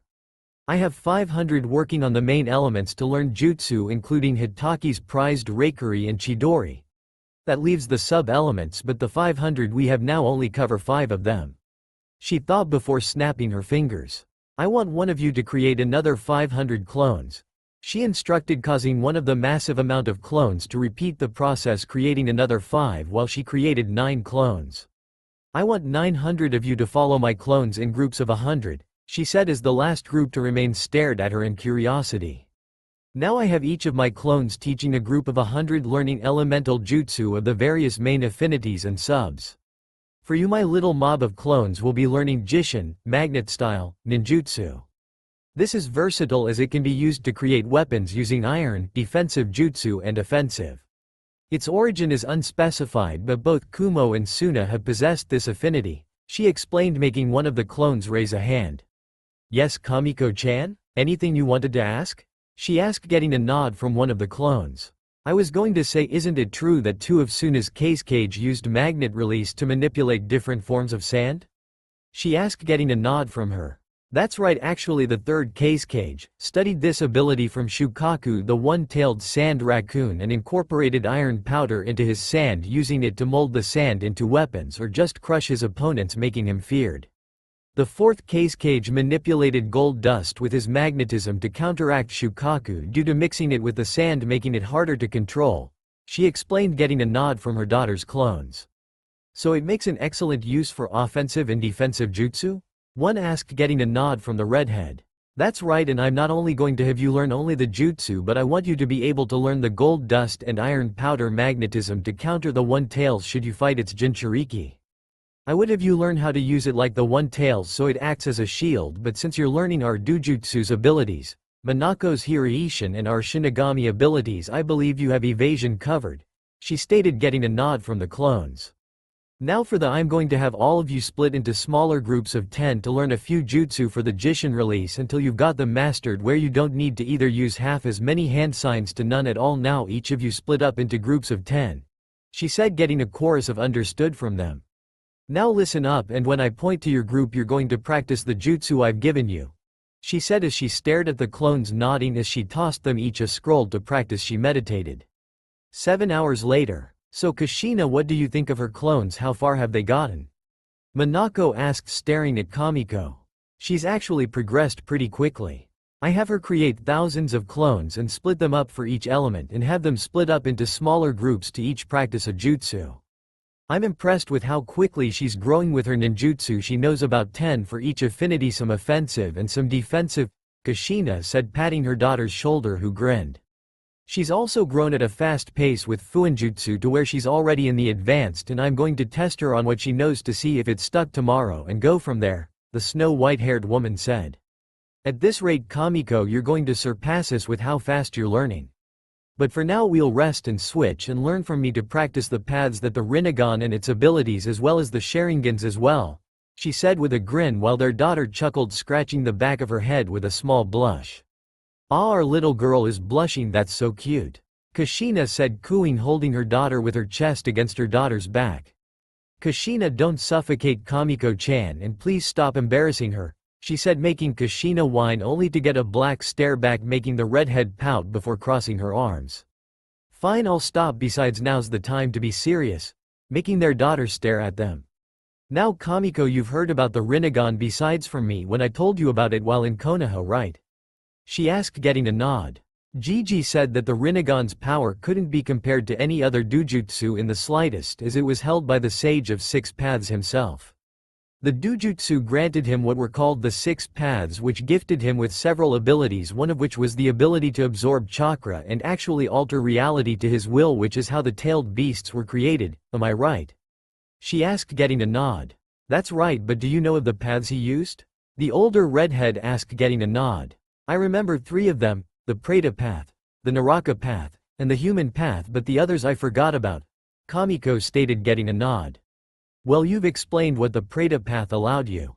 The human path lets the user steal the soul from the opponent, giving you the memories and knowledge of the person you use this technique on, Kushina said, making their daughter's eyes widen. I know, crazy, right? But that's one of the reasons why many in the elemental nations believed that the only way to awaken the dojutsu was to have the DNA of the Senju and Uchiha mixed together through blood transfusions and gene splicing, or have an Uchiha and a Senju have children together. That isn't the case, as you know, when I told you that the Senju and the Uchiha aren't his children but more so 2 students he took in, she explained as Kamiko thought it over. So only an Uzumaki can awaken this dojutsu? But wait, I thought our dojutsu, she paused, flashing her mixed dojutsu to the older women, was the only one in our clan to awaken? She said, getting a shrug. It's not an exact knowledge, but few in our clan awakened this dojutsu. In fact, 1 in 20 every generation awakened it, and even then they were never as strong as our own. The Rinnegan is more so the younger brother of this dojutsu, as you must mix the Sharingan with it to pull this dojutsu out, she said as Kamiko nodded. Now rest up, because tomorrow we're working on the paths and their techniques, since I want you yourself to understand the feeling you get when you use them, Kushina said, shooing their daughter to their tent to sleep in. Staying silent for a moment, Kushina finally spoke up, "What are you thinking about Minako?" "I was just thinking, when are we going to have her experience her first kill? I mean, I want her to get it out of the way and understand the world as it is, but I'm afraid that if we do it too soon, everything we did to get her to open up as she is will snap and make her become cold and jaded again," Minako said, getting a sigh from Kushina. "I understand, Minako. I was thinking the same thing. I was thinking in another 2 years, when she has Kenjutsu and our clan techniques under her belt, we can leave and have her find a bandit camp to strike. I don't like the idea, but I understand the need to get it out of the way," she said as the two fell into a moment of silence before the two went into their tent to see their daughter in her sleep clothes consisting of bike shorts and a tank top fast asleep. "We'll deal with it in the morning. For now, let's just sleep," Kushina said, getting behind Kamiko while Minako got in front of her, getting close, holding her. "So what do you think is happening with Kamiko-chan?" Ino asked. "Over the last 5 years since she and the others saw off Kamiko for her training trip." "Don't know, Gaki, but you do forget she's not going to be gone for too much longer. There's only 3 years left and she'll be back," Anko said, now wearing a trench coat with a fishnet shirt and shorts. "Yeah, I mean, just think how strong she's going to be now when she gets back. I mean, 2 sulfur monosulfide rank Kunoichi training her for 8 years?" Hana said, with her partners sitting next to her as she wore a Tokubetsu Junin vest over her tight gray shirt and cargo shorts with her spiky hair in a ponytail. "I just can't wait for her to get back. I mean, everyone makes Sasuke out to be some big deal when he is by no means great. He's just full of himself," Sakura said, getting an agreement from the others. "Just so long as he remembers his place in the world, I hold no care for what happens to him," Hinata said, wearing a pair of navy blue shorts with a black belt with a cream jacket open showing a black short shirt. Since Kamiko left to train, she had upped her training to show she can keep up with her, as have the others, while she took on the usual Hyuga outlook of a cold and condescending attitude with a sharp tongue and even sharper bite to those who get on her nerves, like her cousin or Hana's little brother Kiba. "I guess I'm lucky since I'm a year ahead of you, huh girls?" Tenten said with a grin, getting a snort from Hinata. "You still have to deal with my stupid cousin who's slightly more manageable than the Uchiha, but that's only barely," she said, getting a sigh from Tenten, as it was true, since Neji was just as full of himself as Kiba and Sasuke, except he constantly talked about fate, which she and many others who heard it grew annoyed very easily and quickly, especially whenever he talks down to people if they aren't from a clan or hold any form of power or status. As the group fell into a silence, a puff of smoke appeared between them, showing a small black Chinese dragon with red markings spread across its body, said in a feminine hiss. "Are you the future mates of Kamiko?" "Yeah, that's us. Who are you?" Anko said, only for it to unravel its tail to show a medium-sized scroll. As showing the scroll, she said, "I was asked by our mistress to deliver this to the group who smells of dango, lavender, flowers, a forge, a veterinarian, and ginseng. If that is all, I shall be going and wish you all a good day." With its piece said, she vanished in a puff of smoke as Anko picked it up before unraveling it and read, "Hey Hinata-chan, Ino-chan, Ten-chan, Anko-chan, Sakura-chan and Hana-chan. It's been about 5 years since we last saw each other, so I decided to, after I finished the bulk of my training, that I would send you all a message and see how you're all doing. Before you all ask, I'm fine and I'm growing stronger. Actually, Kushina-chan says that I'm as strong as they were in the Third War, and that by the time I return I'll be as strong as them now at sulfur monosulfide rank. Of course, I still have to finish my training with the dragon contract first, which isn't much longer, at least a few more months at the most, or if I continue at my current pace, then even half of that. I miss you guys a lot. Same goes for Hokage Gigi, Ayame Ne-chan and Tuchi Ogg. Also Hana-chan, tell Tsume-chan I miss her too, and Kuromaru-kun. Minako-chan figured it would be nice to show you guys what I look like after 5 years away from you all, so I decided to send you all a picture of my appearance until I come back for the Chunin exams." From the seal, a picture exploded from it showing them of their future fiancé's appearance. The picture showed Kamiko, who now appeared as a 10-year-old, as well as an early bloomer wearing black Anbu-styled shinobi pants and sandals with a steel gray sleeveless kimono top that was blood red on the inside, with it parted slightly, showing a strapless black bra holding her BB cup S. Her spiky hair was longer, reaching her lower back, with her bangs growing longer as one covered her right eye. On her back was a butcher knife-like sword, using the bandages from the hilt covering it as an improvisational sheath. On her left hip was a sword with a sky blue hilt with a four-pointed star guard. On her right were two swords, one had a snow-white hilt with a snowflake-like guard with a long ribbon at the hilt, while the other had an emerald-green hilt with a wide diamond-like guard. "Whoa, she's looking good, can't wait to see her when she gets back if she looks that good," Anko said with a grin while the 4 academy students sulked. "Aw, come on, how is it she has bigger S than we do?" Sakura groaned before staring at Hinata's. "Even you have bigger S?" Sakura said, making the Hyuga heiress look down at her own chest and shrugged. "Some mature sooner than others, it's also a more common case with shinobi and kunoichi from clans," Hinata said with Ino nodding, as she was just a cup size smaller than both Hinata and Kamiko, who are both at BB, making her a B cup. "I'm looking forward to the drama that's going to follow with her in 3 years," Tsume said, making the others jump in shock seeing the Inuzuka head appear out of the blue. "JG's mom give someone a warning next time, huh?" Hana said, causing the Inuzuka heiress to growl under her breath. "Damn it, mom, you almost made my heart jump out of my chest," she said while Anko laughed at her friend's plight. "Ah, buck up, pup, besides even as a kid she's quite the looker, can't wait to see her again. Before she left she leaked unrestrained alpha material," Tsume said, making her daughter blush, picking up the same thing. "Alpha? What do you mean?" Sakura asked, looking at the 2 Inuzuka clansmen as the two looked between each other. "What she means, pup, is an alpha is the strongest and attracts mates. All of you picked up on this yourselves. Inuzuka are more sensitive to this since they're more in tune to pick up these things. To be honest, I think it's because the Inuzuka clan are all descendants of dog demons like many bloodlines. But that's just me, although many clans have come to the same conclusion with various bloodlines like the Uchiha and many others," Kuromaru said as Tsume and Hana nodded, agreeing with the talking K9. "Exactly that, pup, and that feeling washes over us like a waterfall, making our senses yell at us to submit, and any creature connected with their more animalistic senses will do the same. If she were legal at the time, I assure you, Hana, and I would have had her take us right then and there," Tsume said with a grin, as did Anko, while Hana and the others had a full-body blush after receiving the talk concerning the Uzumaki genetics and history. "Anyways, mom, I didn't know there was a dragon summoning contract. Do you know anything about it, mom?" Hana asked, getting a nod. "Actually, dragons are considered a legendary contract, one of the strongest there is, and the full-grown adults of the snakes like Orochimaru and Anko here uses. In fact, many of the techniques the snakes use are toned down or altered versions of the dragons, like the fighting style, except they focus more on strength, power and agility as opposed to the snakes who use their flexibility. But with Kamiko, she's been known to have a unique body type, being the perfect mix of everything," Tsume said, remembering when Hiruzen told them about the medical checkup he had Kamiko run through. "Are there any other contracts?" Hinata asked, getting a nod from the older woman.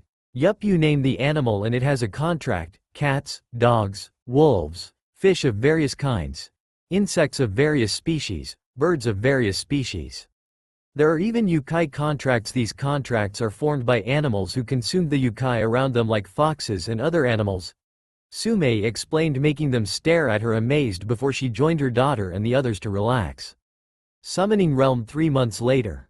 Again, Kamiko." A loud voice rumbled inside the cave, as she and her parents have resided for the better half of 3 months training with the summons consisting of various dragons of species and affinities, while Kamiko was being watched by the boss, a massive dragon with various plumage colors on the wings consisting of sunset oranges, reds, purples and gold, with a massive gold ring on its back floating. "Understood, Bahamut-sama," Kamiko said, getting into the stance again, with her using one leg to stay balanced as she lifted the other to the air until her knee was parallel to her chest, as she stood on top of a massive stone spike with a large boulder balanced perfectly on top of spike in front of her before she jumped in the air, delivering a snap kick, crushing the boulder easily, and landed gracefully on the spike under her. She wore a pair of black karate pants with black bandages wrapped around the soles of her feet, with a red sports bra on her midsection became toned from training, showing she had signs of a six-pack forming, with her hair done in a high ponytail, while on her right arm was a black tribal dragon tattoo that went from the back of her hand to her. The newest features added to her besides the summoning tattoo was the fact she had what appeared to be permanent deep magenta-colored mascara that made her eyes show more, while her fangs peeked slightly past her upper lip. 3 months she's been training with the dragons after she mastered everything her parents and Zanpakuto had to teach her, while creating techniques of her own that would make her opponents shake. Now she signed Kushina's dragon summoning contract and going through the process of become a sage learning their various jutsu and taijutsu. That's enough, Kamiko, come back to the cave, we must discuss quite a bit, she heard the massive creature say as she nodded, jumping from spire to spire until she landed outside the cave's mouth when a pair of massive emerald green eyes. Yes, Bahamut-sama? Kamiko said, bowing before the boss summon as a large dark-scaled tail dropped a towel on her head. You've come quite the way since you've started training in our arts, and I'm proud to say, just as Kushina has with me, I've come to see you as one of my own, as have many if not all the dragons of the Kyodai Ryu no Yama, Great Dragon Mountain. You've mastered every style we've shown you, even adjusting it to work for your strength, stamina, power and flexibility, making you feared. Just as you have with the Yukai Kitsune of Kitsune no Kami no Sokutsu, Den of the Fox God. Bahamut said, causing the dragons around them to roar in agreement. That is why we have no more to teach you and to present you this as a sign of your mark as a sage. He said as one of the lesser summons flew by and landed before her with a trench coat similar to Minako's persona Minato, except it was black with bright purple flames licking the bottom that had a bit of shine to it, showing it was made from the various dragon scales, a material that was tougher and thicker than diamond, while on the back was a white version of Bahamut on the back roaring to the sky with a deep red ring above it shining. Do us proud and show them the might of a dragon, young sage, he said while Kamiko bowed when she was dispelled in a puff of smoke. Do us proud, Kamiko, do us all proud, he thought as a small smile graced his face. Uzu Shiogakure no Sato. Reappearing on the island, she saw her parents already packing up, making her run to them, saying as she summoned her Zanpakuto and put them on her person, "Hey guys, guess who finished training with the dragon summons?" Turning to the voice, Kushina said with her eyes lighting up, "Oh my god, you finished the training. It took me longer and I can only maintain sage mode for at least an hour and a half. I should really get back to training with them and master it." Good job, Kamiko, I'm proud of you. It took me even longer to learn sage mode with the toads. Now let's go, we have to go. One of the dragons found Tsunade here in Fire Country at a tavern. Let's go, Minako said as she put her hand on the two women's shoulder after Kamiko got dressed as they vanished in a flash of white. Hi no Kuni Trader Village. This is the village you found her in? I would imagine nobody has been here since the founding. I mean, this place is a proverbial ghost town, Kamiko said, getting a nod from Minako, thinking the same thing. Actually, she's quite a ways away to the north, at least a week away on foot. You see, we want you to get over your first kill and want you to eliminate this bandit base, which was once a prosperous village until the bandits slaughtered and killed the men and raped and abused the women until they too were killed, Kushina explained, making their daughter's eyes widen.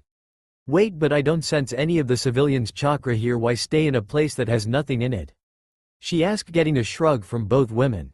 I don't know, many would believe it's for the vantage point, since people have to walk through the gates if they want to get through the village, but either way, this is to get over your first kill. We'll meet you on the other side of the town, Kushina said as the two vanished, making the young girl groan.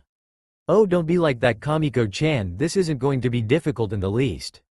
I mean, they're bandits, garbage that shouldn't exist and act as the corruption of the world. She heard the voice of Soda no Shirayuki talking to her. She makes a point, Kamiko, if you don't put an end to them, what's to stop them from doing this to another innocent family or even child that walks through here? Hyotonuzumaki said, making Kamiko sigh. Zanjetsu, Kyoka-chan, what are your opinions? She asked to the remaining two Zanpakuto. Just don't think about it and detach yourself emotionally. You're a Kunoichi and a human being at that. As Hyotonuzumaki said before, if they continue to live, then others will suffer before more help comes around, Zanjetsu said, making her drop her head, knowing asking the strictly business Zanpakuto was a horrible idea. It's just, she started when Kyoka cut her off. Child, we all know you've already taken a life many years ago, and yes, that was all accidental while this is purposeful. But the souls of these innocent people can't rest until the ones who wronged them have been punished. If you're having trouble, just think of them as a disease that you're removing from the world and act as if you're doing your job removing the disease before it can infect anyone else, the last Zanpakuto Kyoka Suigetsu said, making her sigh. Fine, I get it, so the best way to not feel anything is to detach myself. Act as if I'm someone else, basically? She said, getting a mental nod from all four of them while walking through the village. The smell of blood is sickening, as if it's been saturated into the place, Kamiko said with a snort, pushing her chakra outward to find the bandits. Walking around, Kamiko felt the bandits watching her. When she reached the center of the village, all of them flooded the area, resulting in thousands of bandits. "Well boys, look who wandered into our little nest, boys, fresh meat," one said while Kamiko kept a calm expression on her face.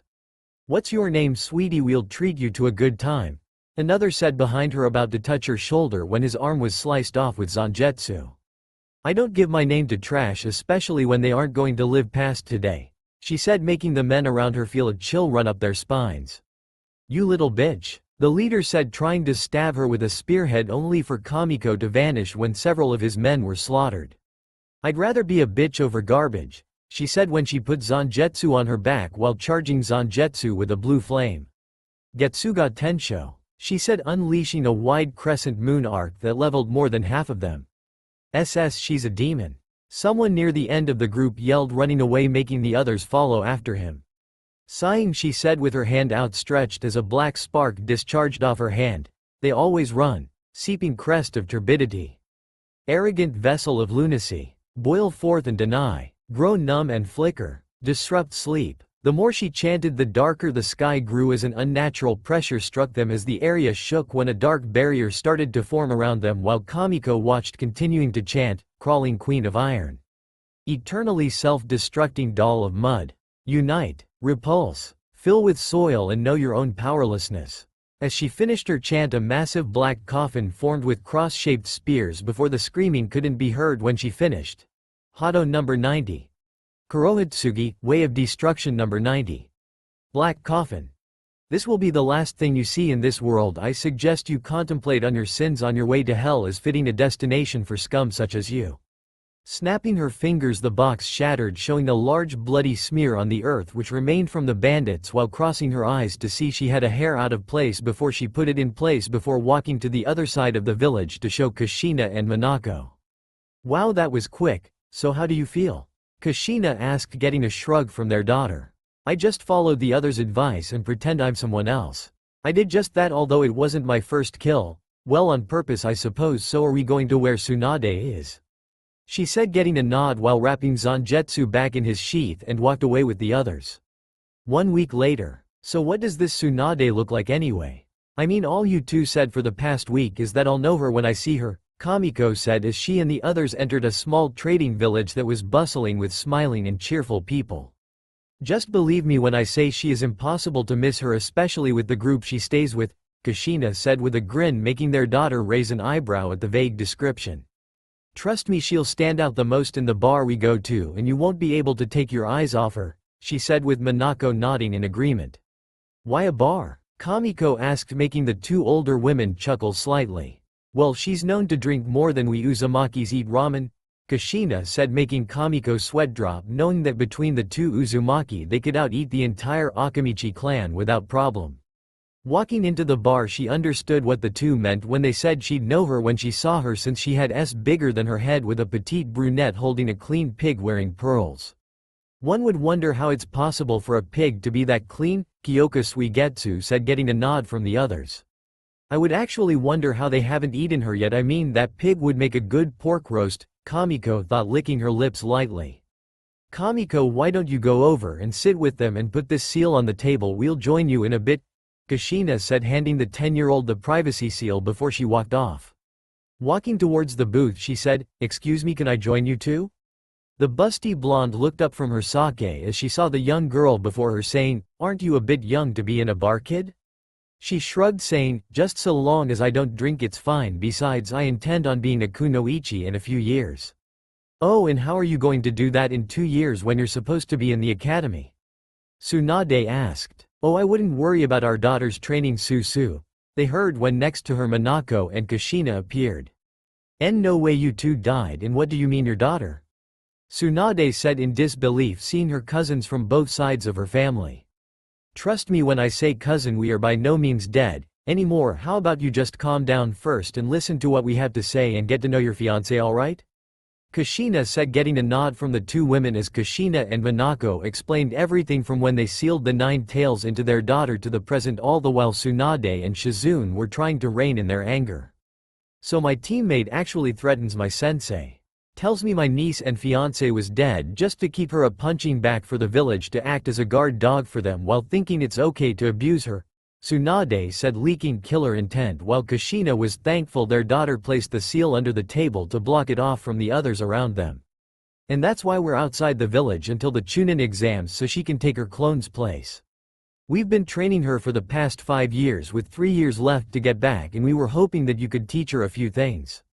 I mean, she's mastered and even added to everything we've taught Kamiko, but the one thing she's lacking is medical ninjutsu. Kushina asked, knowing that she and Minako were not skilled in medical ninjutsu in the slightest. Well, if it's to stick it to my old teammate and help the village remember their place, I don't see why not, and now that my family is still around I can return to the village after the prelims, Tsunade said as she and the others nodded. So Kamiko, what are you standing at in level right now? Tsunade asked as Kushina gave her a scroll to examine as they read. Kamiko Uzumaki Uchiha Namikaze Senju Kagaya. Alias. Igao Akuma, Smiling Demon. Soto Megami, Sword Goddess. Kitsune no Megami, Fox Goddess.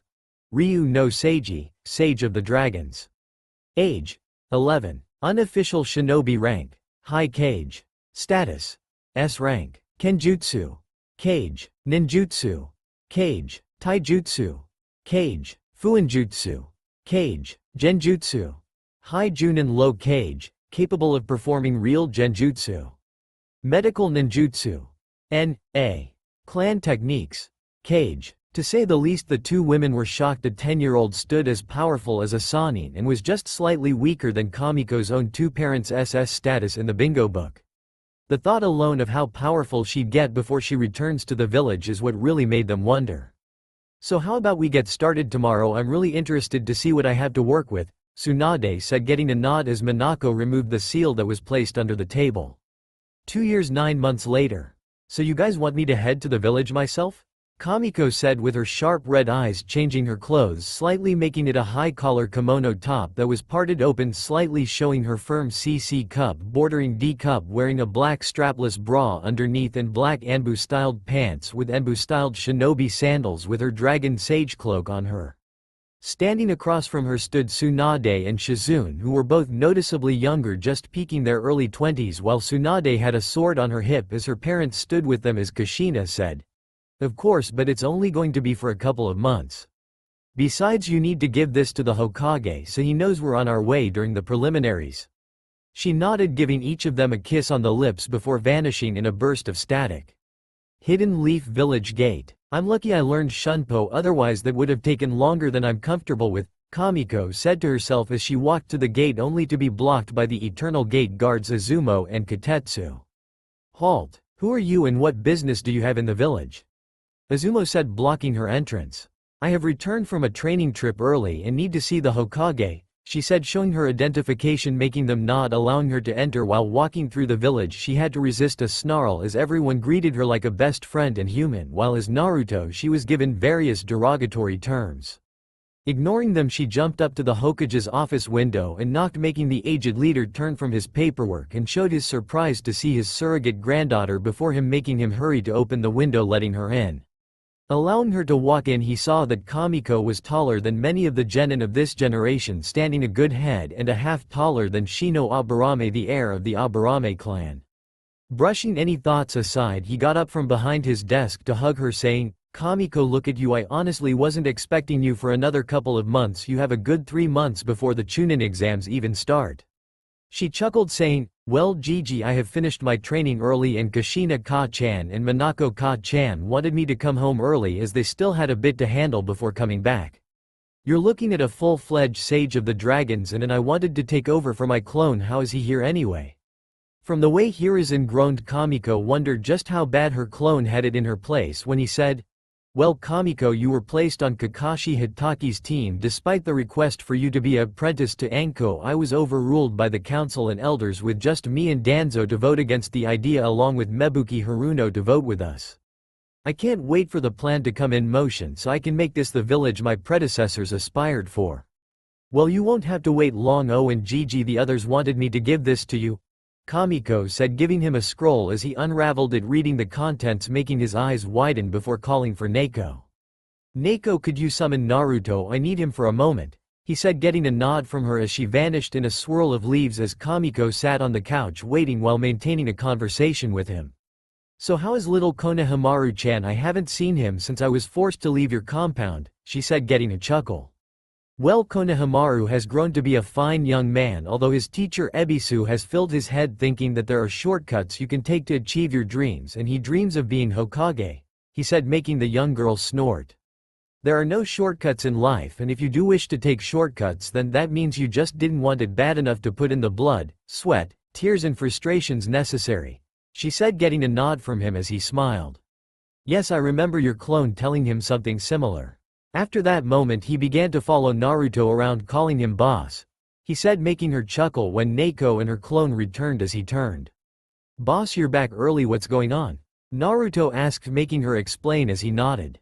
"Well, I guess I had to go sometime, but you know I think things are going to improve for us, and also good luck dealing with the Teme and Hitaki. I mean, we have Sakura-chan on our team, but Sasuke and Kakashi constantly overrule her and our decisions despite them working. Even missions we've taken Kakashi falsified, and old man had to have Inoichi-san to review my memories to make the proper records," he said as Kamiko put her hand on him before she performed the seals to dispel him, causing him to evaporate, not even leaving blood before sitting down, letting the memories while picking up her headband, placing it on her forehead. Biting back a growl, she said, the fact that he plays favorites is nauseating and pathetic. I wonder if Sakura even has any proper training when she isn't with him and my idiotic cousin Sasuke." He nodded, saying, "I wouldn't worry when Kakashi leaves her to herself. I managed to set her up training sessions with Guide to train her taijutsu, Kuronai to train her genjutsu, Anko to train her ninjutsu and interrogation skills, while Neiko and Hayate decided to train her in kenjutsu, and she has quite the skill and increased her reserves dramatically. When they were barely above a genin, she now has more than Sasuke. The others have upped their training as well to keep up with you." She sighed in relief, saying, "Well, at least Sakura-chan isn't letting Hitaki drag her down." "Have my team gone to do a mission today?" He shook his head in a negative, making her nod, bowing as she changed back to Naruto and vanished in a burst of static, while he chuckled, thinking as he created clones to do his work while pulling out his crystal ball, "Things are really getting interesting now for me to just sit back and watch the show." Training Ground 7. Appearing just outside her team's training ground, she had to fight back a groan, thinking, "Wow, Hitaki, at least pretend like you're doing your job to train your team and not just the self-entitled brat." "Ah, Naruto-kun, you're back. What did Hokage-sama want?" Sakura asked, running forward, wearing her hair short with a red zip-up sleeveless shirt with bike shorts, wearing black full-finger gloves and gray elbow guards with a deeper gray apron-like material around her waist with knee-length shinobi sandals. Nothing serious, he was just checking up on me is all, you know, since he's been looking out for me since I was a kid. He was just wanting to know if I wanted anything that I was welcome to ask," Naruto said, with her staring at him before his eyes grew sharp as his bright blue eyes were replaced with bright red ones, making her eyes widen before calming down with trouble, of course. "So Sakura-chan, since as usual Kakashi-sensei isn't doing his job, how about we hang out? You pick the place since we aren't getting missions today," he said, getting a nod as they left the training ground. As they were out of sight, she changed back before she was pushed against a tree by Sakura. "I take it you and the others missed me?" she said, getting a nod before kissing her while Kamiko cupped her round ass, making Sakura moan before she pulled back. "Take it easy, Sakura-chan, we have a lot of time for that later, and believe me when I say this," Kamiko said, bringing her face closer to Sakura's ear as she whispered, kneading her ass. "I'm going to rock your world when we do, as I leave you and the others a moaning and gasping mess who can only be satisfied by me and me alone," Kamiko said, making her moan before Kamiko gave her a swift kiss and pulled back with a smile. "So where do you want to go, Sakura-chan?" Kamiko asked as she thought it over before holding onto her. "I just want to go to your house and spend some time with you. The others can get their moment later," she said, getting a nod as the two vanished in a burst of static. Uzumaki Namikaze Compound. Reappearing Sakura shook in her arms, making Kamiko chuckle as the pinkette shot her a glare while she just stared on with an amused expression. "Sorry, I'm just so used to everyone in my family being able to do things like this." "Come on, let's go inside," Kamiko said, getting a nod from Sakura as she keyed Sakura into the security seal before walking in and sat on the couch with the TV going, watching a Princess Gale movie. "I missed you so much, Kamiko-chan." Sakura said, lying on top of her using her S as a pillow, staring up at the crimson red eyes with the permanent mascara highlighting her eyes. I missed you and the others too. While I was training, you girls were all I could think about, and to get back as soon as possible, she said, cupping Sakura's chin, staring into Sakura's eyes. Reaching forward, Sakura said, Kamiko, see, can I see your ears and tails? Raising an eyebrow, Kamiko said, you know about them? How? Hokage-sama called for my parents and the others to explain about you and what happened. He showed us a picture, but I want to see the real thing, she explained, getting a hesitant nod as her 9 tails formed, tickling Sakura's legs while her ears rested on top of her ears. See, can I touch them? Sakura asked with hesitation, getting a nod as she reached for the fox ears, getting a purr from her, which Sakura grew to enjoy, feeling the soft fur against her fingers when the two swapped positions, abruptly laying on their sides with Sakura held tightly against her. You're so warm, Kamiko said, holding her tighter as Sakura adjusted herself to meld perfectly into her. Why, yeah, well, it is hot outside and I have been training a lot to not be the useless member on the team, she said, making Kamiko chuckle when she tried to stifle a yawn. I heard Kakashi only trains Sasuke. The fact that he uses my mom's motto and yet ignores the meaning and principle is astonishing. Makes me wonder if he only considers him and Sasuke a team, while you and I are only placeholders to make sure the brat can enter the Chunin exams, she said, making the pinkette giggle, knowing it was true. Yeah, he doesn't really do anything to prove me or any of the more observant shinobi wrong in that light. It's why I've worked so hard with the other Junin, same for Tenten, Ino and Hinata, to show we could keep up with the best of them. Although any sword I use just doesn't feel right in my grip, she said, looking down at her hands as Kamiko thought it over.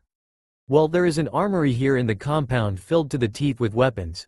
If we check the swords, I'm sure we can find you a blade that suits you tomorrow, and after that I can forge one for you. I have grown to be quite the blacksmith, she said, getting a light snore from the pinkhead, showing she was asleep. Biting her thumb, sliding the bloody digit across the tattoo, she slammed her palm on the space above her, summoning a dragon, saying, could you tell Sakura-chan's parents she fell asleep at my house and she'll be back in the morning? She kinda fell asleep and won't let go. It nodded, vanishing in a plume of smoke, carrying out its order as Kamiko fell asleep with her in her arms, with the sounds of the movie going on in the background. The next day, moaning, Sakura opened her eyes, sitting up from her position, thinking, where am I? Seeing the photo of Kamiko's parents on top of the mantle, she remembered saying, oh yeah, I went with Kamiko to her house and fell asleep. Well, good morning, sleeping beauty, I was just about to wake you up since breakfast is almost ready, she heard, making her turn to see Kamiko wearing her usual attire with the kimono top undone, giving her the view of the scar on her shoulder and on her left before it was closed properly.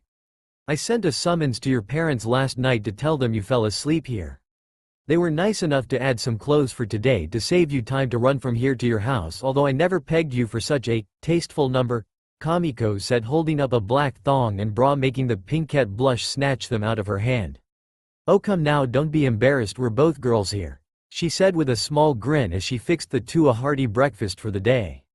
I suggest you eat up and bath. There's a bathroom with a shower if you go up the stairs and the first door to your right. After that I wanted to talk to you, Kamiko said, getting a nod as she shoveled down the meal and ran upstairs.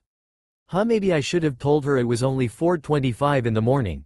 Nah, besides it gives me enough time to at least check if I have the materials to make her a proper sword. Not that I'm doubting Ten-chan's dad from what Minako-chan told me about his work, she said as she leaned against the counter when Sakura came down 15 minutes later. Seeing the clock, her eyes widened as she was about to speak when Kamiko cut her off, saying, I'm well aware of the time, Sakura-chan. I've been waking up at this time for the past 8 years, give or take some change, but you get my point. I also didn't let you sleep to your normal time as a means of getting to eat enough and let it digest properly, as opposed to eating and doing missions when it could cause stomach problems. Also, I wanted to ask you what your preference to swords were. Hearing her explanation, she had to see the merit to it all as she said, well, I like a katana like I have been trained with, but all the ones I picked up were just not right for me, like they were uneven in my hand. She nodded, thinking it over as Kamiko said, well, Sakura-chan, every ninja and samurai have a preference for a type of weapon or are naturally aligned to a weapon. Uzumakis like me and my mom are an example, as our bloodline revolves around sentient swords that work with us as our partners. That's why I don't use any regular sword, especially since they are a part of your soul. Amazed, Sakura said, so Zanpakuto are pretty much a portion of your soul given a physical form? Nodding, she said, "That's right, and the stronger your soul, the more Zanpakuto the Uzumaki can use. Right now I have 7 each with their own amazing ability. In fact, they're all just amazing in general and hold a lot of collective knowledge since they were all wielded by an Uzumaki before the fall. Many of them were held by the first Uzumaki at that." Wide-eyed, she said, "So you can talk to them?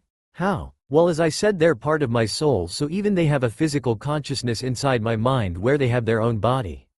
In a sense, sentient weapons through the elemental nations or attempt to make artificial Zanpakuto. In fact, the closest thing to a sentient sword is Samehada, one of the 7 swordsmen of the mist, as it actually chooses who wields it, although it takes a bit of the person's chakra as a cost," she said, making Sakura sigh. "Lucky, wish I could have a partner like that who knows what amazing things they could have to tell," Sakura said when Kamiko froze mid-bite. "Actually, Kamiko, don't you remember when you marked Shizune? You're pretty much making them Uzumakis as they match you, so while the chances of them awakening their Zanpakuto are likely, it just depends on if they hear them," Kyoka Suigetsu said, making her nod mentally. "But Tsunade was already half Uzumaki and half Senju. Shouldn't the Uzumaki blood in her have long since kicked in? I mean, she didn't get her Zanpakuto until we went to a nearby village that was dyed in blood, and she called for it to heal those people 2 years ago," she said as the others in her mind nodded. "That's because while her Zanpakuto was reaching out for her, she couldn't hear it over the fact that she was so caught up in the grief and pain that followed her past and her fear of blood, she couldn't hear its name. Although for her to awaken that Zanpakuto is something else, but what we're trying to say is, like Shizune, it all depends on if she can hear the Zanpakuto call for her and pass its test like you had ours," Zanjetsu said when Sakura snapped her fingers in front of her face. "Huh? She said, seeing Sakura stare at her curiously, making her chuckle. "Yeah, sorry, the others and I were talking. But yes, like I said, each Zanpakuto has their own ability and skill and change in form. Also, they said you and the others can get a Zanpakuto, but I would have to mark you, causing you to gain Uzumaki genetics necessary. Your ability to hear and call out to your Zanpakuto depends on if you pass their tests," she explained, seeing the pinkette go wide-eyed. "So that means," Sakura started, getting a nod as she was about to when she raised her hand. "Of course, you still have time to think it over if you wish and weigh the pros and cons of it all." "How's your taijutsu?" Kamiko asked, getting a shrug. "Well, Guy-sensei was nice enough to show me various styles, but so far I only know the academy style since everything he's shown doesn't fit me. He says I'm more strength, speed and stamina over anything else, and whatever he's shown me hasn't fit, but that hasn't stopped him from helping me in physical training," she said, getting a nod from her. "You're kind of like me, except my body is a rare type capable of utilizing speed, stamina, reflexes, speed, and be able to bend at angles that would break many normal people. Of course, I'm not normal in any sense," Kamiko said as she gave her an example as she laid on her stomach before rolling her hips as she placed her feet on her head while looking up at Sakura, whose jaw was on the ground, before rolling forward, allowing her to firmly plant her feet on the ground and get up without problems. "So I might know a style or two that will fit you, but we can do that after we meet with Hitaki and my idiotic cousin Sasuke," she said, getting a nod as Kamiko applied her illusion over herself, making her appear as Naruto. "Hey Kamiko, I was wondering, how is it you can change your appearance like that? I mean, it isn't a genjutsu or genjutsu pills like Sandame-sama told me and the others about?" Sakura asked as Kamiko thought it over. "Well, as you know, I was the Jinchuriki for the Kyuubi, or as I called her, Q-ne-chan. After I suffered a serious attack, I was close to dying, and to prevent it, she made me the new Kyuubi while she resides in the summoning realm for the Fox Yukai. One thing for foxes is that we can change our appearances and forms since we're tricksters. Of course, that's just one of the abilities. Another is called Kitsune Bai, Foxfire, or Ao no Kaden, Blue Fire style. They're way stronger than the average flame. In fact, a standard C-rank Kaden jutsu powered by the Kitsune Bai or Foxfire could make them as destructive as AA rank," she explained as Sakura just stared at her before she grinned. "I guess the Uchiha isn't as great as he claims then, huh?" Sakura said, getting a snort from Kamiko. "Please Sakura, he was never as great as he claims. He just thinks because he's from a clan who steals another person's hard work he's invincible. Add in to the fact we have a sensei who won't hesitate to steal another leaf shinobi's hard work instead of work for it, only makes it worse," Kamiko said as they walked to the front yard and vanished in a burst of static. Training Ground 7. Appearing outside their team's training ground, Naruto and Sakura walked towards the training ground to see Kakashi and Sasuke waiting for them as their Chunin sensei rounded on them saying, "Where were you two yesterday? I had a whole training schedule for yesterday and to find out your affinities to teach you elemental ninjutsu." Naruto was about to speak when Sakura said, "Well sensei, after Naruto-kun came back from his meeting with the Hokage, we asked you what we were doing today only for you to say you were busy training Sasuke. As you were the day before that. And the day before that, and let's not forget the week before that, and basically since the team was founded. Seeing as we were going to be put on the back burner again, I remembered I had a lot of things to do and asked if Naruto-kun would be so kind as to help. And I'm lucky he did since I managed to get it all done just before midnight," Sakura said with a smile, making Naruto raise an eyebrow. When did Sakura-chan become such a good liar? Naruto thought as Kakashi dismissed them before pulling out 3 chakra papers. "Well, just push your chakra into the papers. Depending on your affinity, one of 5 things will happen. If it's fire, it will burn. If you have wind, it will cut the paper. If you have water, it will get wet. If you have lightning, it will crinkle, and if you have earth, it crumbles." "Sasuke, you first," Kakashi said, getting a grunt from Sasuke as it burned on one side while it crinkled lightly on the other. "Very good, a fire and lightning affinity just like me." "Sakura, Naruto, it's your turn," he said as Sakura went first, pushing chakra into the paper, making it crinkle with one side getting wet while the other crumbled to dust.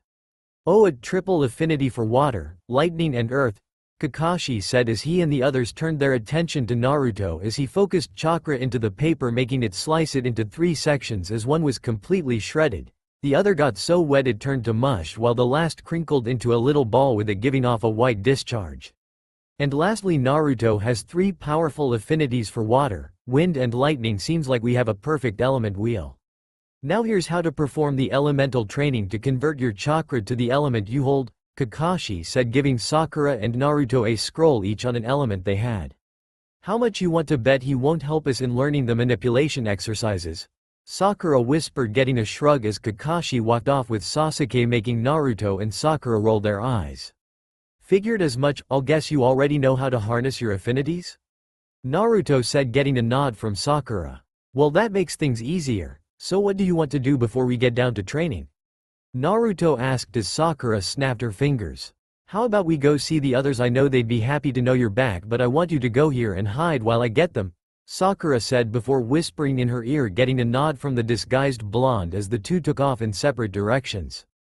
Abandoned training ground. "Okay Sakura, you drag us off while we're relaxing and to a place that hasn't been cared for since the Kyuubi attack. What's going on?"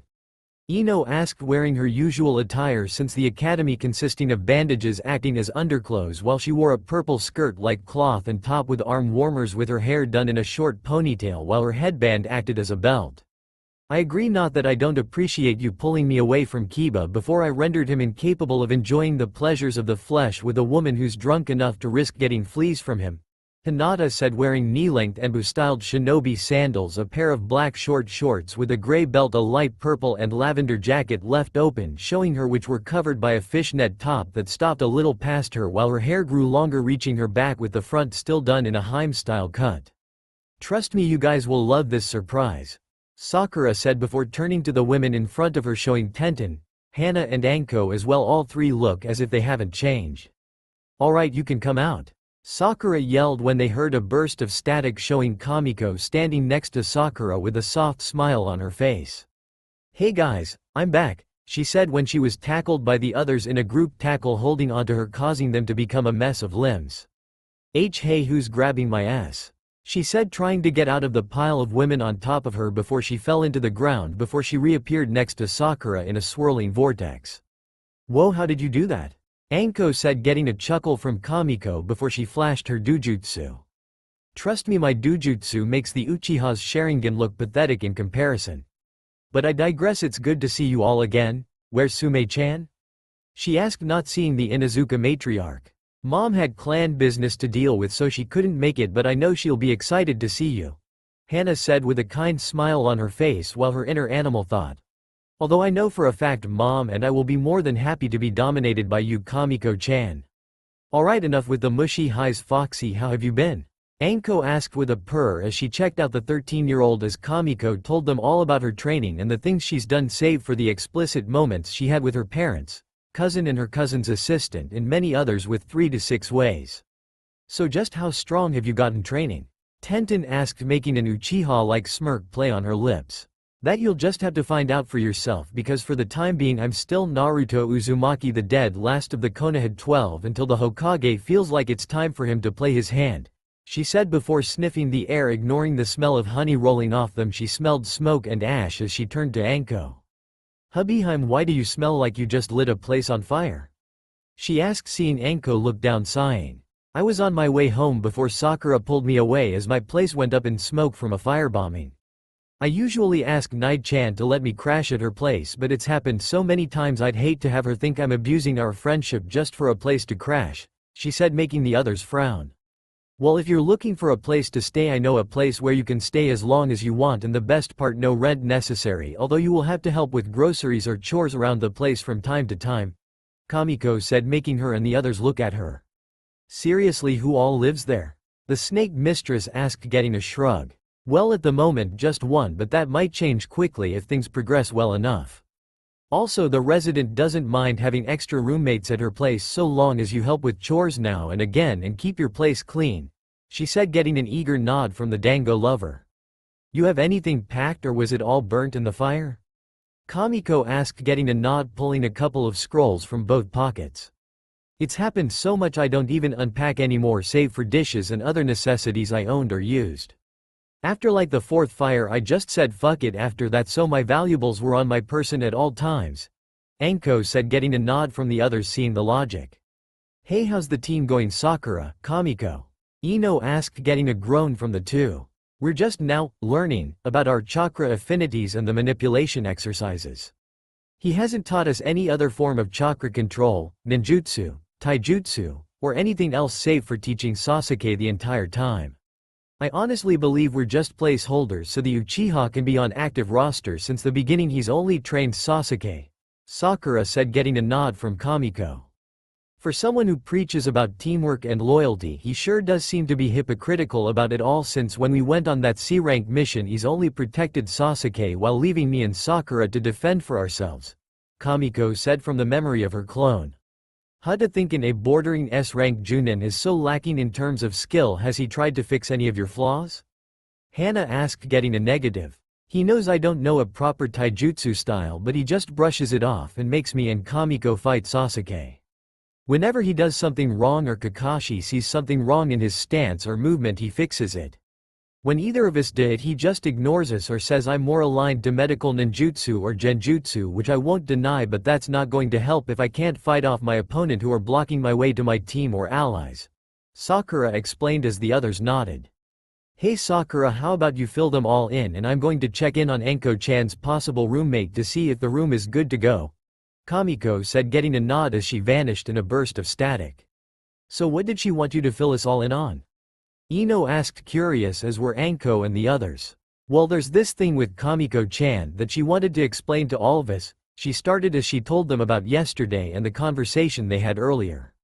Wait, so she'd be making us members of her clan and by technicality a fox demon like her?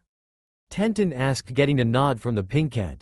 She wanted all of us to think it over before going through with it, since as Uzumaki they have exceedingly long lifespans and healing rates.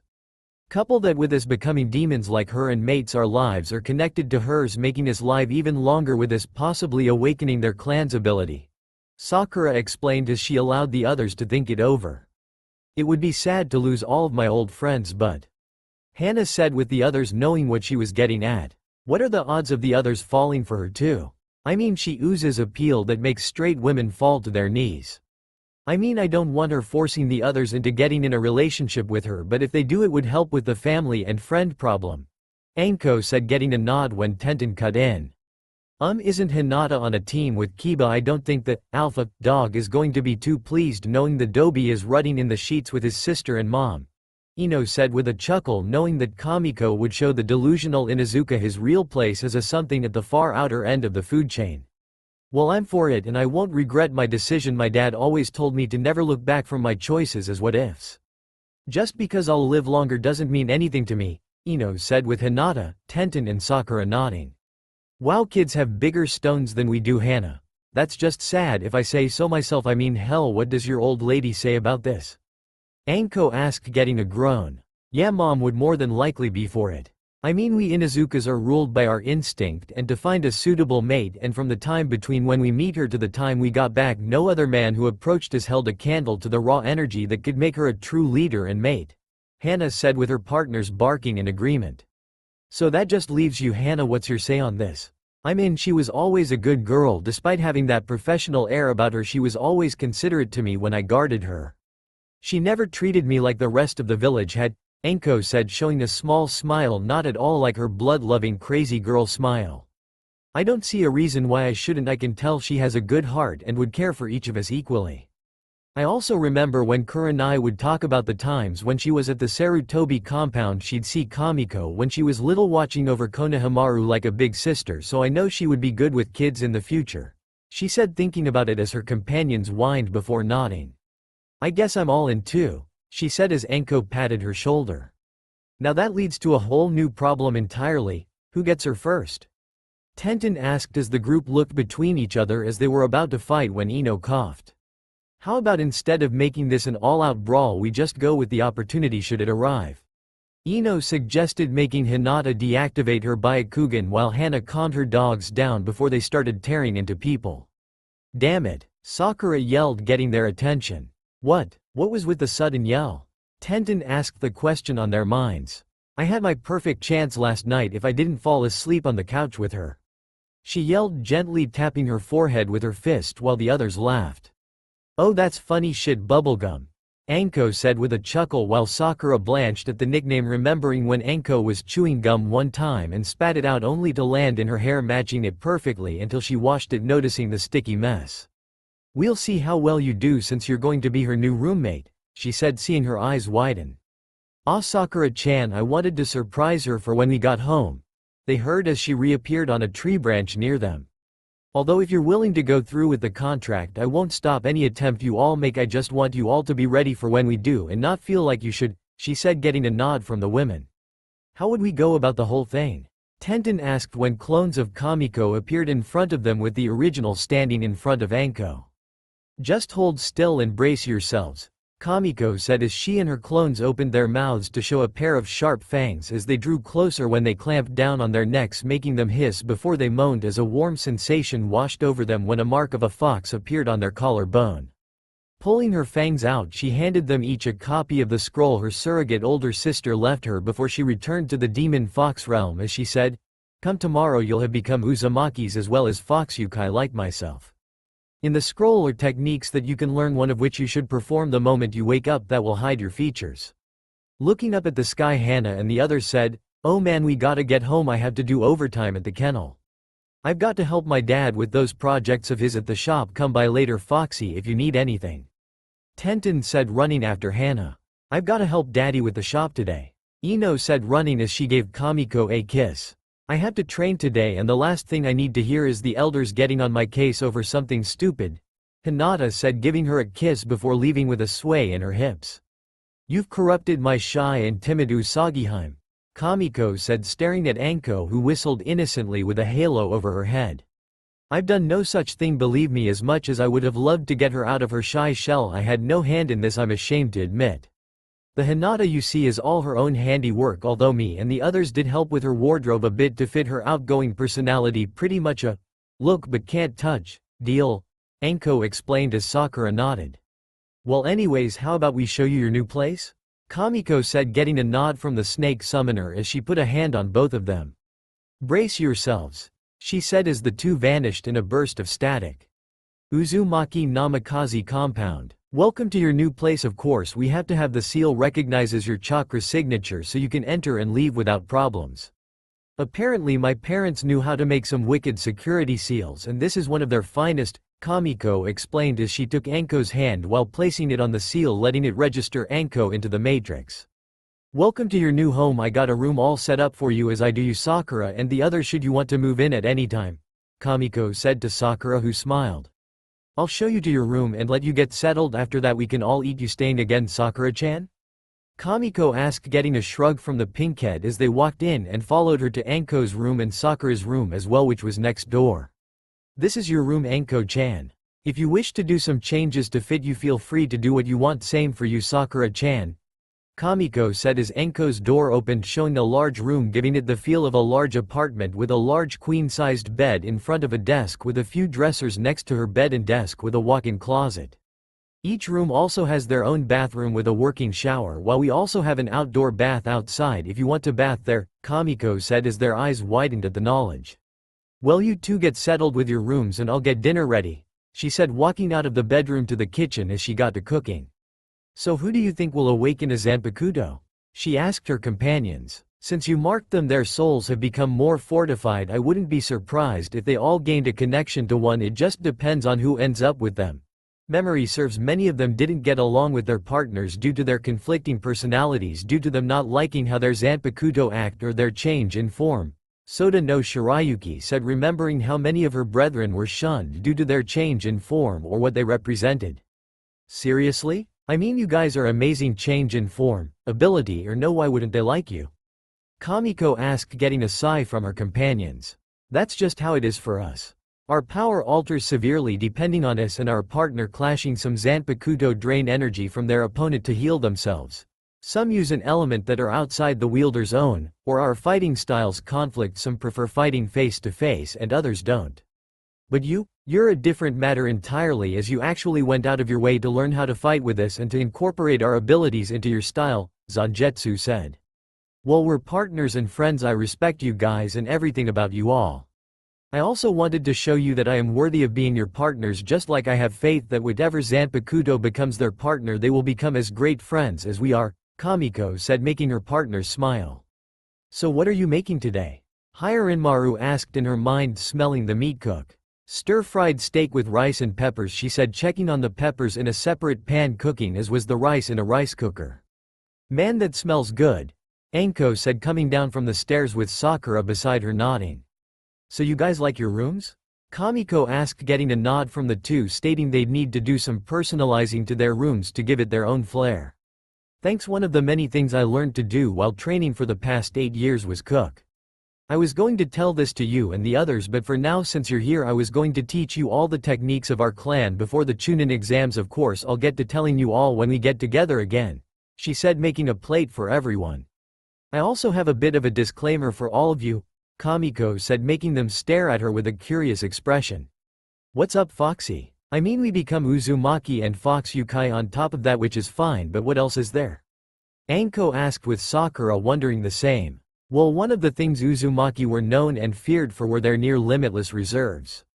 Kids in the academy, from what mom told me, was that their reserves were in the range of Chunin to Kage, and that was before they even left the academy. When they get out, it's nearly double that, Kamiko explained, making Sakura flash back to when she and the others were in the academy. So is that why your clone had such difficulty performing the clone jutsu? She asked, getting a nod. Our reserves are so large and dense it's impossible to perform the basic clone. In fact, the shadow clone, which is a B-rank kinjutsu to the Leaf Village, is comparable to a bunshin for us, with the bonus of it being used to learn and train with, as we don't suffer the downside someone else would with the effects. Kushina-chan made a small army and dispelled them, and she was fine. Same for me. This might qualify for all of you as well, she explained to the two in front of her. Wait, my reserves are already Chunin elite. How much larger are they going to get? Anko asked, making Kamiko think. Well, my reserves are equal to the 9 tails. For all I know, all of you could grow that much. Of course, you need to train your control again, seeing as your control will effectively go south in the morning. I probably should have explained that to the others. Oh well, we'll see them again, so I can explain that next time, she said, getting a nod from the two while they sweat dropped at her dismissive nature. So just how much of an advantage do shadow clones possess when it comes to training? Sakura asked, making Kamiko pause mid-bite. Well, shadow clones transfer any knowledge they gain back to the user after they dispel. You use that to train chakra control, and that experience will transfer to you. Same for training of every kind save for physical training and muscle memory. Of course, you can train to have them watch you spar to note whatever you're missing or messing up on. So to learn elemental affinity or jutsu, for that affinity will be useful, which is quite possible, as Fox Yukai are capable of harnessing several affinities. It just depends, she said, making Anko grin. So you're saying since we're Fox Yukai we can use possibly every element? Sakura said, getting a nod from Kamiko. Yes, it's why Tsunade-chan was considered the most powerful of the tailed beasts, because not only her massive reserves but also her use of every element from the main to sub. She just didn't rely on them, so the people just believed she was considered the most powerful because of her number of tails, when in fact she's capable of using all of them. A kitsune's tails represent the element they unlock, as many are born with one or two and learn the next after they gain their tail representing the next element, she explained. So because I have 3 affinities, I'll start with 3 tails and learn a new affinity the stronger I get? Sakura surmised, getting a nod. Pretty much, but the thing is, when you gain a tail you have to master the element, which means when you get your tails they will be the color of the element you have, so earth will be brown, wind is white, lightning is yellow, fire is a red, blue due to kitsune having kitsune bai, and water is a soft blue, she said, pulling out a pair of small square-framed reading glasses out of nowhere. You master that affinity and the tail changes color to match your natural hair color. Sub-elements and yin, yang are included in the 9, of course, as there are only 9 tails. You yourself must master the sub-elements yourself with light and dark in the elements. Kamiko explained, going into what her parents and Tsunade called the professor, someone who could detach herself and become analytical and clear with her explanation. Even her actions made some shake in fear when she interrogated a bandit for information. When he gave it up, all that was left was a broken man with no chance of picking up the shattered pieces, and ended his life the moment she walked away from him. So when can we learn, and what will we be learning? Sakura asked, getting a chuckle from Kamiko as Anko had a look of childlike glee on her face. Well, first the techniques that are accessible to the Uzumaki clan called Kido, which I'll explain to you later. Sakura, you said you didn't have a taijutsu style that suited you, so I know a few that can be taught to you. A few of my own are combinations of my strengths which may have altered you a bit, as foxes are quite agile and flexible, but we also have our strength and our looks, but that goes without saying, she said with a slight chuckle, which the others had to agree. Despite the scars on her, they only enhanced her appeal while still giving her that royal and regal appearance that inspired beauty, grace and power.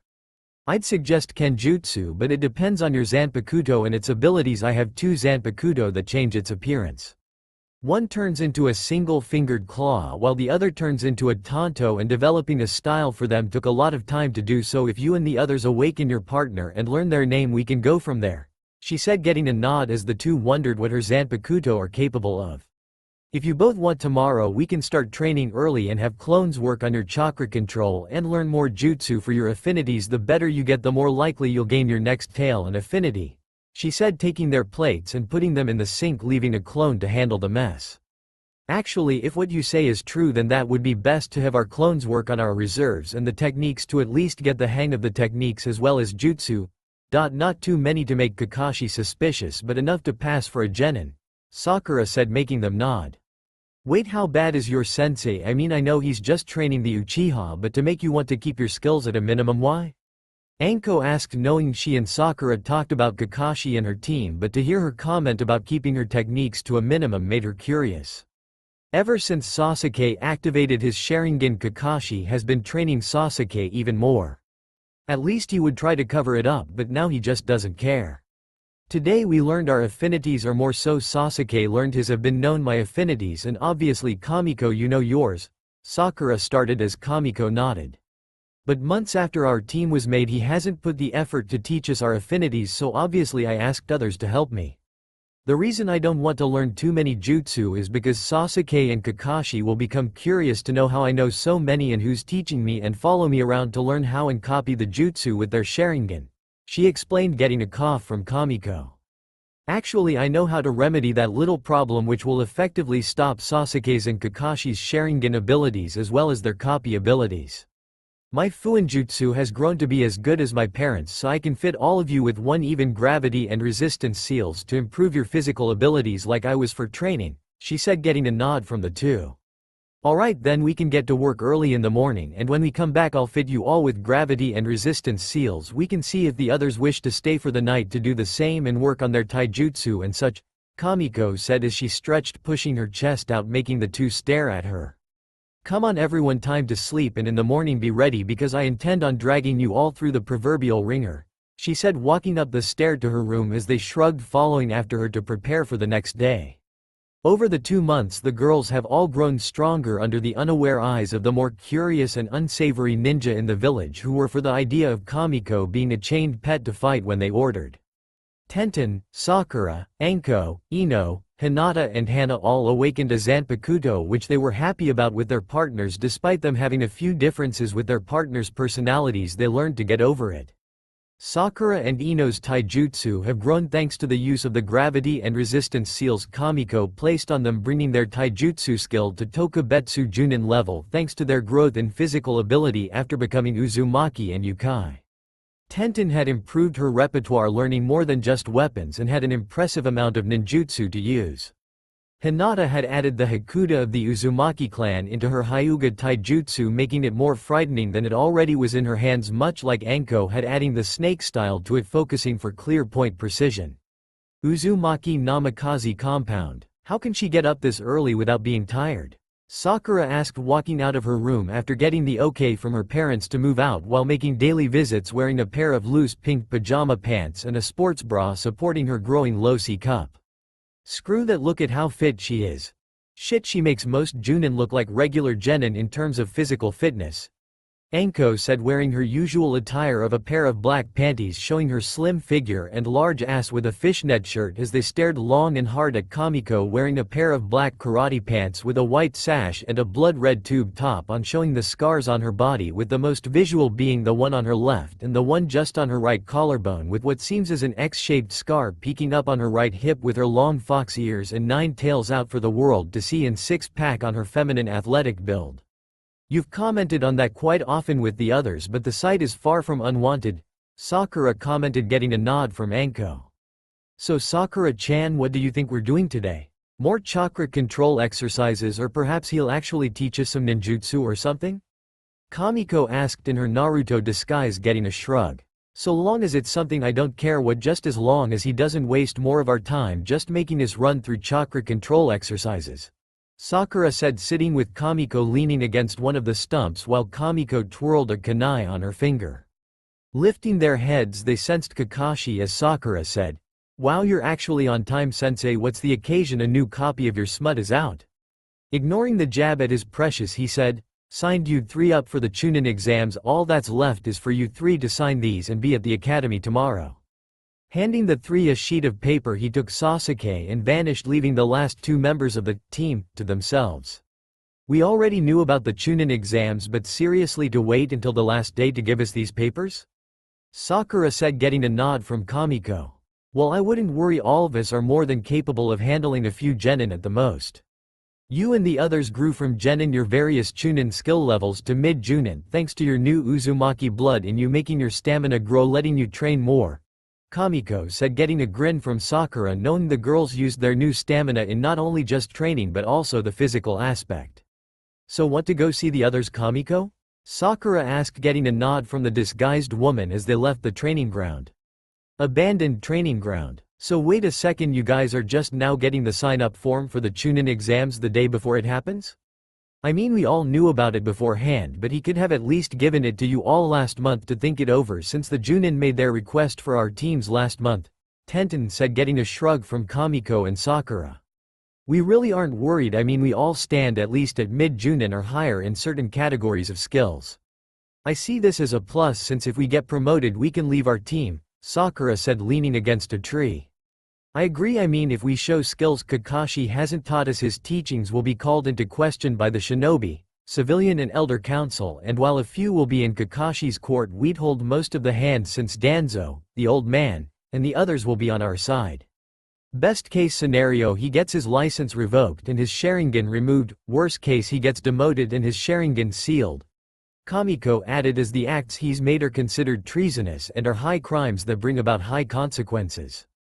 Oh well, we know he's counting on us to take the test so Sasuke can show off, and we know that if we don't attend, Kakashi is going to be desperate, possibly make a few clones to take our place, but with the fact shadow clones only last until they get hit, he'd be exposed pretty quickly, Sakura said, knowing that would be exactly what their sensei would do to ensure Sasuke got to participate in the exams. I just hope there's no curveballs thrown our way, that's the last thing we need, Tenten said, getting a nod all around. Kamiko, are you going to show more of your skill during the exams or wait till the finals? Ino asked, getting a shrug. I would prefer to do so during the finals, but the old man makes the shots. If he wants to have me show myself during the time he's present, then I won't argue. As for my skills, I don't know how far I'll show until the finals. At the most I'll keep myself at high Chunin level, save for taijutsu and kenjutsu, which will be Junin, she said, getting a nod from the others. I guess it's a good thing you fitted us with those seals, making sure Kakashi or Sasuke couldn't copy anything, Anko said, getting a nod, knowing those two relied on their dujutsu to do the battle for them. Despite Kamiko and Kushina doing the same, they never copied the hard work of their fellow leaf ninja. Yeah, I just can't wait to shed my idiotic disguise. How the others failed to notice anything different is beyond me, Kamiko said as she remembered the interactions she had with her fellow genin. I'm sure if anyone is aware, it's Shikamaru and Shino. They were always observant to these things, Ino said, getting a nod from Hinata, as their two male teammates were rather observant to small details. Hey Tenten, Hana, you two haven't said anything in a while. What's wrong? Sakura asked the two a question as they glared heatedly at Sakura and Anko. We're pissed because you made a move already and so early in the damn day, Tenten said as Hana nodded while Anko shrugged. If you and the others want as many shots as us, you should ask if you can move in with us or just wait for a moment to present itself. Hell, I know Sume is going crazy wanting her turn to show, but you gotta wait, Anko said, getting a growl from Hana. We don't have the viable excuse of our place burning down. I'm the clan's vet and mom is the matriarch until my idiot brother is a Chunin or turns 16, so unless one of you knows a way to make time move faster, I've got nothing to tell ya, because until then we have to tiptoe around him, Hana said, remembering how she had to explain why she had a strong scent of fox like her mom after they were marked to Kiba. Well, when she reveals herself is the only chance you'll get to leave with Sume, Ino said, getting a sigh as she nodded, knowing that was the case. I just hope Sasuke's mouth doesn't get us in trouble during these exams because he thinks the Uchiha name is going to save his sorry ass, Kamiko said, getting a snort from Sakura. Please, you have a better chance fighting an army single-handedly than Sasuke not doing something stupid during this thing, Sakura said, getting nods from the other genin. True, but that doesn't mean a girl can't dream, Kamiko said wistfully on her monotone voice, getting a shrug from the others. Whatever gets you off, Ino said, getting a chuckle from the others before she blushed, noticing her meaning. I meant to say, she started when Kamiko raised her hand, cutting her off. I know what you meant, Ino-chan, although both meanings are fine for me, Kamiko said with a purr in her voice, making her blush harder, making the others laugh. We gotta head home and get ready for the Chunin exams. We'd ask you for info, Anko-chan, but that would be cheating and get you in trouble, Hinata asked, getting a nod from the others. There really isn't much to worry about for the first exam. Gaki, mine is what you have to worry about, Anko said with a chuckle, unsettling the others slightly, besides Kamiko, who had a slight smile as they all left the grounds. Next day, outside the Leaf Academy. You know, despite being told to come here, I didn't think we'd have to walk these halls again until we were Junin coming to pick up our own cute little genin, Sakura said, getting a nod from Kamiko while Sasuke huffed. Walking through the hall, they saw a horde of genin standing in front of a door with two more blocking the way. As Kamiko felt a genjutsu being placed over the door, she whispered to Sakura, "You notice the genjutsu?" She nodded, saying, "We ignore it and walk on, hopefully we can cut down the numbers." Agreeing, the two slipped past the other genin when Sasuke said, "Remove the genjutsu, losers. More important people have a test to do the next floor up."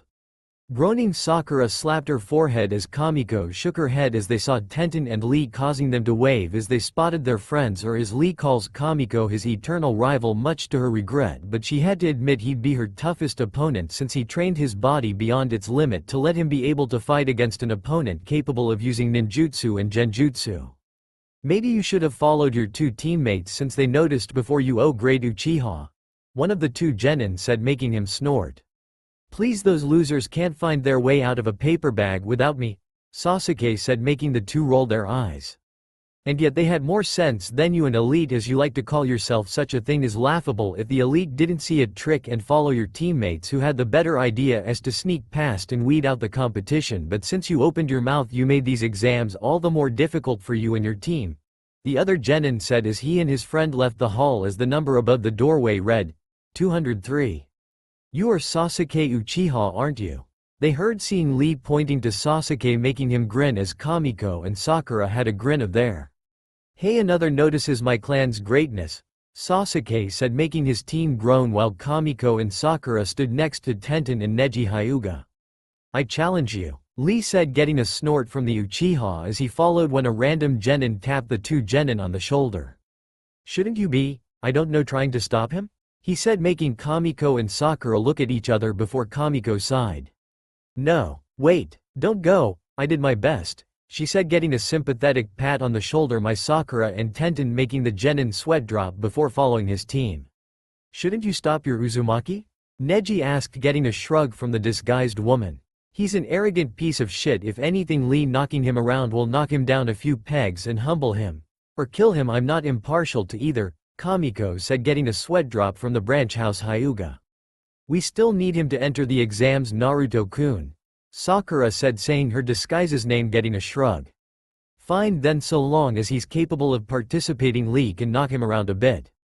Besides, I have serious doubts that Sasuke can even remove a hair from Lee without getting the shit kicked out of him for all I care, she said as the two went on ahead as the two waved goodbye to Tenten and Neji. Outside room 303. Hee my, you look like shit, Sasuke, although we did try to stop you, Kamiko said with a chuckle while the Uchiha glared when Kakashi appeared. Well, I'm glad all three of you decided to attend because, he started when Sakura cut him off, finishing his sentence. If all three of us didn't show, neither of us could participate? Sakura making him nod with an eye smile. That's right, but I knew you three would all decide to go, he said as he wished Sasuke luck before disappearing in a puff of smoke. It's funny, he said nothing to us, Sakura said, getting a shrug from Kamiko. Not like either of us needs it, you know, Kamiko said as Sakura nodded, opening the door showing the rest of the genin of Konoha at the back with the rest of the competition at the front. Hey, well, if it isn't the loser, Kiba said, making Naruto roll his eyes as Hinata and Shino walked forward with the other rookie genin teams. Whatever kibbles. Hey Nata-chan, Shino, what's up? Kamiko said as Kiba growled when she hugged Hinata while nodding at Shino. I'm doing well, Naruto-kun. How are you and Sakura? She asked as Shino greeted them as well, getting a sigh. We're doing well. We could have snuck past the other teams at the second floor if a certain Uchiha didn't open his mouth, making these exams harder than they already are, Kamiko said, getting a chuckle from Kiba. What's the matter, loser, afraid of a little more competition? Kiba said, getting an eye roll from Kamiko. Please, Kiba, do you really think just any genin can become Chunin? If that was the case, everyone would be. These exams are meant to weed out those who are Chunin material and those who aren't meant to advanced yet, she said dismissively. Hey Ino-chan, Shikamaru, Choji, how are you guys? Sakura asked, getting an uninterested shrug from the Nara heir as Choji chewed away at his bag of chips. We're doing fine, Sakura, I just wish the exam would start. I'm getting stir crazy just sitting around in this cramped room, Ino said, getting a nod from her friend. I know, but what's the purpose of us all just sitting here other than to go stir crazy until all but one of us quit? Because if that's the test, I'm out of here, Sakura said as Kamiko and the others chuckled. Do you mind keeping it down over here? This isn't necessarily a social gathering, you know? They heard, making them turn to see a bespectacled genin with silver hair with his leaf shinobi headband. Who are you? Shino asked as he chuckled. Where are my manners? My name is Kabuto Yakushi and I've taken these exams a few times myself. I assure you they're harder than you believe, he said, making Kamiko and the girls raise an eyebrow at his phrasing and his scent. Snakes, medicine and death.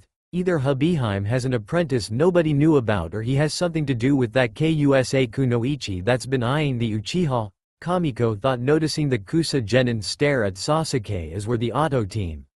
Stay on your toes, Kamiko, those five are up to no good. This Kabuto guy and that Kusa woman especially. Her stench reeks of blood, snakes and death, even stronger than Kabuto, Suzumaki, one of her newest partners, said, getting a mental nod from her.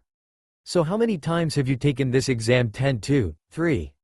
Shikamaru started, getting a nervous chuckle.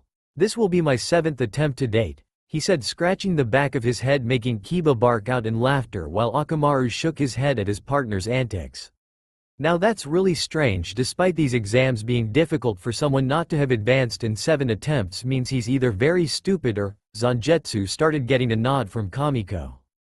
Or he's working with the other one and the only snake summoner the village knows of besides Anko is Orochimaru. He must be after my idiot Kusan, she surmised, getting a nod from the others. Then you must really suck just like the dead last, Kiba said laughing while Kamiko paid no attention to him, making him growl. Well, at least this dead last doesn't run his mouth, pooch, she said, making him smirk before he stomped on top of the desk. Yeah, well, you losers, listen up and listen good, because I'm going to ace these exams with all of you licking the soles of my sandals, you got that? He said, making the area drown in killer intent. And you painted a target on your team's back, good going. Rule 1 of these exams: don't piss anyone off and you'll survive longer. Hope you told your family you loved them, Kabuto said as the area burst with smoke. Alright brats, listen up. I'm your proctor for the first exam, Ibiki Morino, and first I want all of you to get your number and take your seat, he said, making the genin do as he said with Kamiko sitting next to Hinata and behind Shikamaru.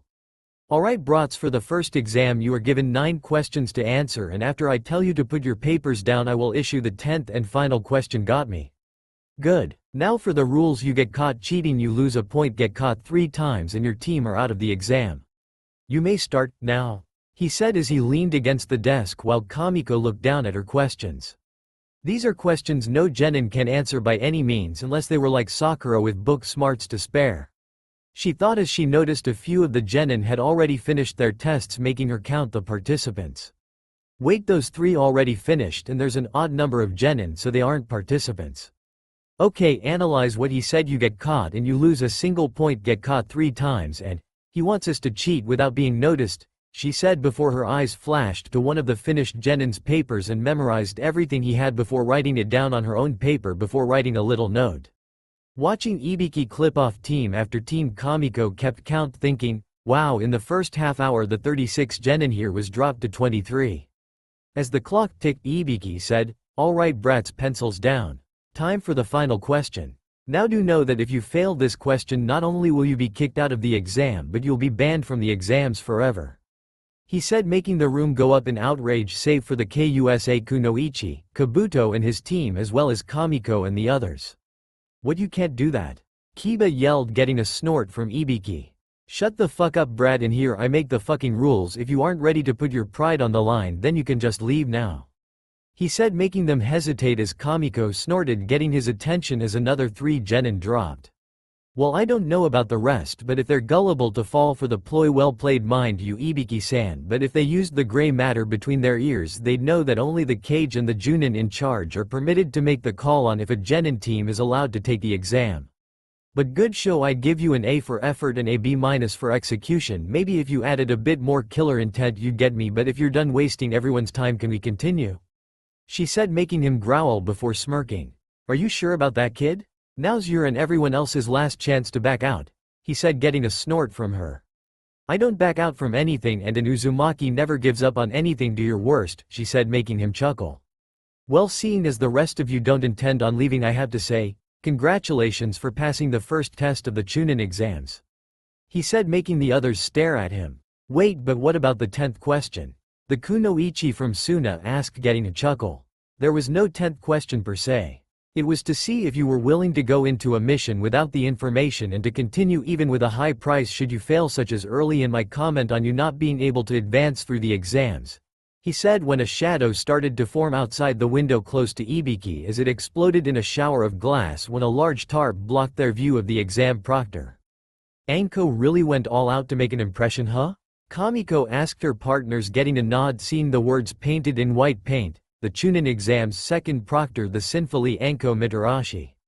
But isn't it true, Kamiko? Suzumaki said, getting a mental nod from her.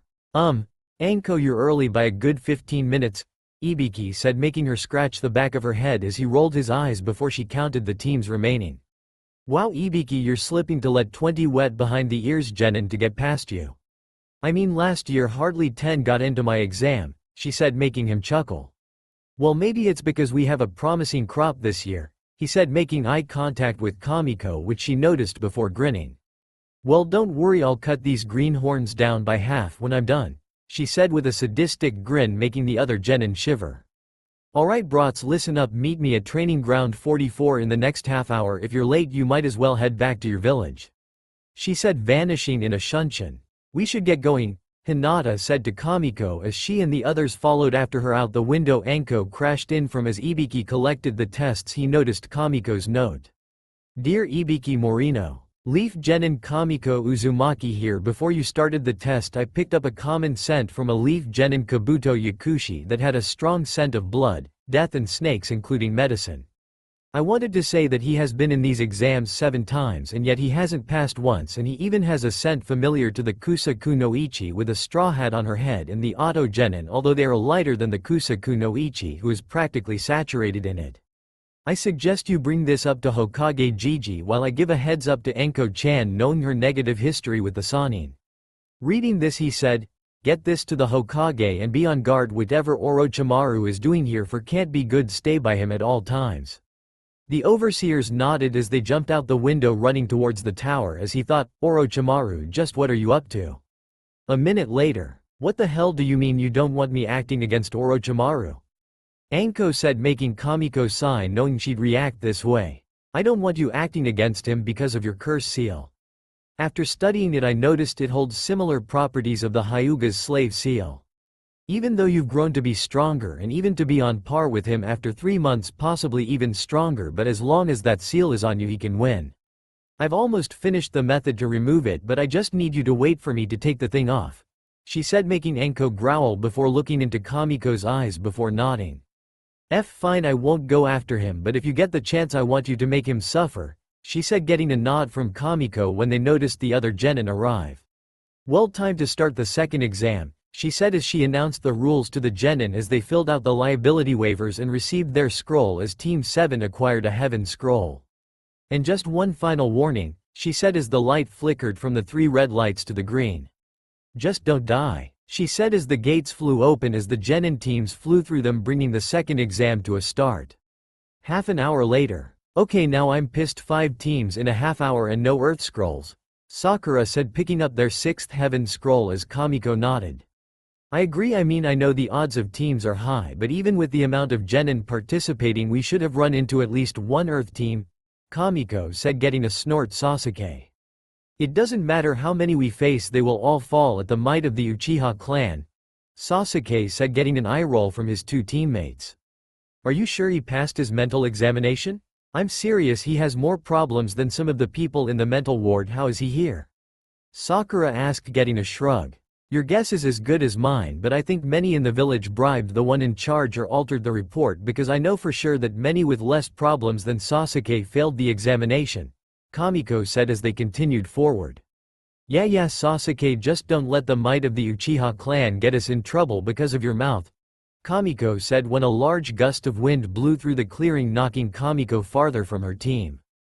Seems L missed one since I was hoping for Sasuke-kun, but oh well, I'll deal with you as well, Sasuke and Sakura heard, making them turn to see the Kusa Kunoichi from the first exam standing a ways away from them in the path the burst of wind flew from. Sakura, be on your guard, that's Orochimaru, I can smell the scent of death on him, Sakura heard in her head, making her nod to her partner as she drew her sword, getting into the stance Kamiko taught her and the others, as her sword had a gold hilt with a rectangular tsuba that had a cross embossed on it. Then I guess we're going to have to be on our guard with him until help arrives. We'll flare our spiritual energy to alert the Hokage, hopefully they get here soon, she thought, slowly building up the energy not to draw attention to herself. Seeing the disguised Kusa ninja charge at them, Sakura thought, Kamiko or someone who can help, please hurry. With Kamiko. Well, that hurt, Kamiko thought to herself as her partners chuckled at her expense, making her eyebrow twitch. Yuck it up all of you, but this only confirms that Orochimaru is after my idiot Kusan, she thought as she sensed Sakura's rise in spiritual energy. I better get back, but for now I have to act quick and be quicker, Kamiko thought as she maintained her Naruto form and ran towards Sakura and Sasuke to see the Kusa Kunoichi stand in front of Sakura and Sasuke, both looking worse for wear. Oh, it seems like the last rat has made its return. How fun, she said as Kamiko arrived in her Naruto disguise standing with Sakura. Who's this Sakura? Kamiko said as she gave Sakura a sideways glance as she also gave a view at Sasuke. I don't know, but she seems rather obsessed with Sasuke. We gotta get out of here, she said, getting a nod from Kamiko. Please, you losers can run, but I refuse to run from some trash, Sasuke said, getting a blank stare from Sakura and Kamiko. Sasuke, do you not feel that foul chakra running off her? She is by no means a genin. Just because you get your golden little asshole sucked by the village and Kakashi doesn't mean you have the power, strength or skill to handle her. I know for certain that she's possibly cage level, and the last thing I noticed is that she has a strong scent of blood, snakes and death about her, she said, getting the Kunoichi's attention. What are you getting at, Dobi? She's just another stepping stone to show the greatness of the Uchiha clan, Sasuke said, getting an eye roll from his two teammates. Think back in the academy, jackass.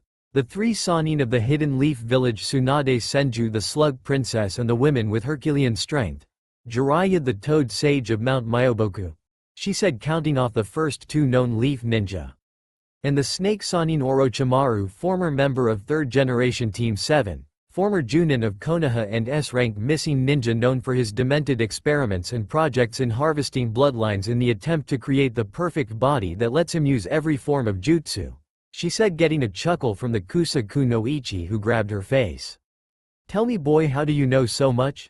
She said as she peeled the face off, showing a pale man with bright yellow eyes with purple markings on his face. What can I say, the bingo book has quite the bit of information, and let's add the fact that I'm close with someone you abandoned. I also know you're after Sasuke for his dujutsu, she said, getting a chuckle from him. Ah yes, my old apprentice Enko-chan, maybe I'll pay her a visit after I deal with the three of you, he said, making Sakura and Kamiko get on the defensive. That's not happening, you pale-faced fuck, Sakura said as she and Kamiko readied their weapons, as Kamiko drew two kunai, holding them in a reverse grip, channeling them with wind chakra as Sakura's Zanpakuto chirped with lighting chakra. My, the more I see the three of you, the more I see myself and my team when we were genin, Orochimaru said, seeing his and his team's younger selves overlap Kamiko and the others. Tsunade and her abrasive personality, he said, pointing to Sakura, who stared at him without emotion. Myself and my talent for learning a little of everything, he said, pointing to Kamiko, who narrowed her eyes. And my idiotic teammate whose eyes are usually bigger than his stomach, he said, pointing at Sasuke, who growled. Why the hell am I weaker than the Dobi who's the dead last like your old teammate when I and Uchiha Elite stand far above these peons? He demanded, flaring his Sharingan, getting a disappointed sigh. Because dear Sasuke, he shows common sense much like your teammates. Now I myself held fear facing Hanzo the Salamander during the Third War.